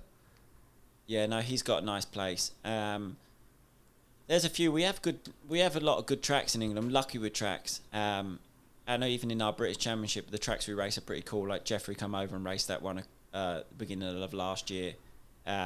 Just good ground, good old school tracks. Like, we have better tracks here than most GPs, because GPs now are going to like car parks with sort of they're building tracks in. They're going trying to put up with like the, I don't know, infrastructure that you need to run a GP. Whereas in England, it's like, let's go race sort of thing. The fans just come in, and you race on a track that's been there years, so you don't need that infrastructure. They go more for the track. Yeah. When's the vintage race that you're saying, Doc Wobb's race? Because he's promoting that, eh? That's August bank holiday weekend, I believe. It's like middle of August. But that would be good. If Villapoto and that's the Fox Hills, that's a good track. I wonder... So it's like iconic track. I wonder how much it'd cost me to ship the 96 over. I don't know. I wouldn't even know, to be honest. Not as much as you think, I don't think. Fuck, that could be pretty sick. Just buy a 90. Someone will lend you a 96. If you put it out there on here, like, you're coming over. There's so many people who've got them bikes here. Really? Now, like, it's there's so many vintage bikes. Like, that race, there was 240 people that enter. You could probably enter because with Wob and the sorry, my mind's gone blank. Like the promotion it'll bring. But there's so many races. But they had 3,000 people try and enter that race in like the first 2 hours of the regulations coming out, and only 240 riders. It could have sold out like 10 times over. Wow. It was mad. Yeah, it was mad. And most of them are from the UK. So there's a lot of people with them bikes in the UK that didn't miss out on the race. Yeah, right. Yeah, because that could be pretty sick to do. Because I definitely want to do a Euro trip, and then just like Hawkstone Park. That's a good one. Yeah. I remember being a kid, man. One of my favourite riders as a kid was Gareth Swanepoel when he was winning the British. Remember those years in like 06? Yeah, he was my teammate. What year was that? Like 06, 07? 06, 07, yeah, because he was there, and then I went to factory KTM. I think he was 05, 06. Yeah. 07. He was there for a fair while. 08 even as well, maybe. Back he looked so good on that bike in those races. He had Thor gear. Yeah, he had his Thor gear, and Swanee was good. He was quite funny as a teammate. It was like the Maxxis back then, right? Yeah, Maxxis British Championship, but it was big then. Yeah. The British Championship was more not more well known, but more GP guys run it, like guys like Swanepoel. Yeah. You had more GP teams. Like the British teams had riders here, and then we'd race GPs, where now the British teams sort of based in Britain. Yeah. They don't race GPs, where there was like 10 British teams that also race world championships then. Yeah, I remember, I'm pretty sure I was on the piss one night with him, giving him shit about, like, I remember looking at his style on that Cowie and in that Thor gear, and like, fuck, he just looks so good on a bike. And then I remember him in Star Yamaha in the States and being like, fuck, he looks shit. Like, what happened to his style? Like, where did it go? I used to want to be like you. Yeah, he did have good style on that Molson. Yeah. Molson bike. But he was my I went to Molson team, and then I started beating Swanee. It used to be quite funny. We always used to joke because the team, Tom Church, who's his dad was the owner of the team, his family, and the years I was there, his sister was running the team, and Tom was also riding in the team, and Tom's really good as well. But then I remember I started beating Swanee, and I was real young, and it used to fuck with Swanee's head. Yeah, dude, he's a good guy, eh? Yeah, Swanee's good. All right, mate. Well, I better let you go. We could fucking sit here yarn all night. I'm sure you got shit to do on your Saturday. Yeah, no, I'll go I'm off to Spain tomorrow, so I'll spend a little bit of time with the boy. Yeah. With Alfie. Nah, sounds good, mate. Well, yeah, hopefully I'll be over there at some point to come and hang and fucking, yeah, do a race or two or something. Hang out. Be good to see you. I honestly was thinking about before. I could not tell you the last time I saw you in person. No, probably. I don't think I've even bumped into you since America. Nah, wouldn't have been. No, so. Fucking mental.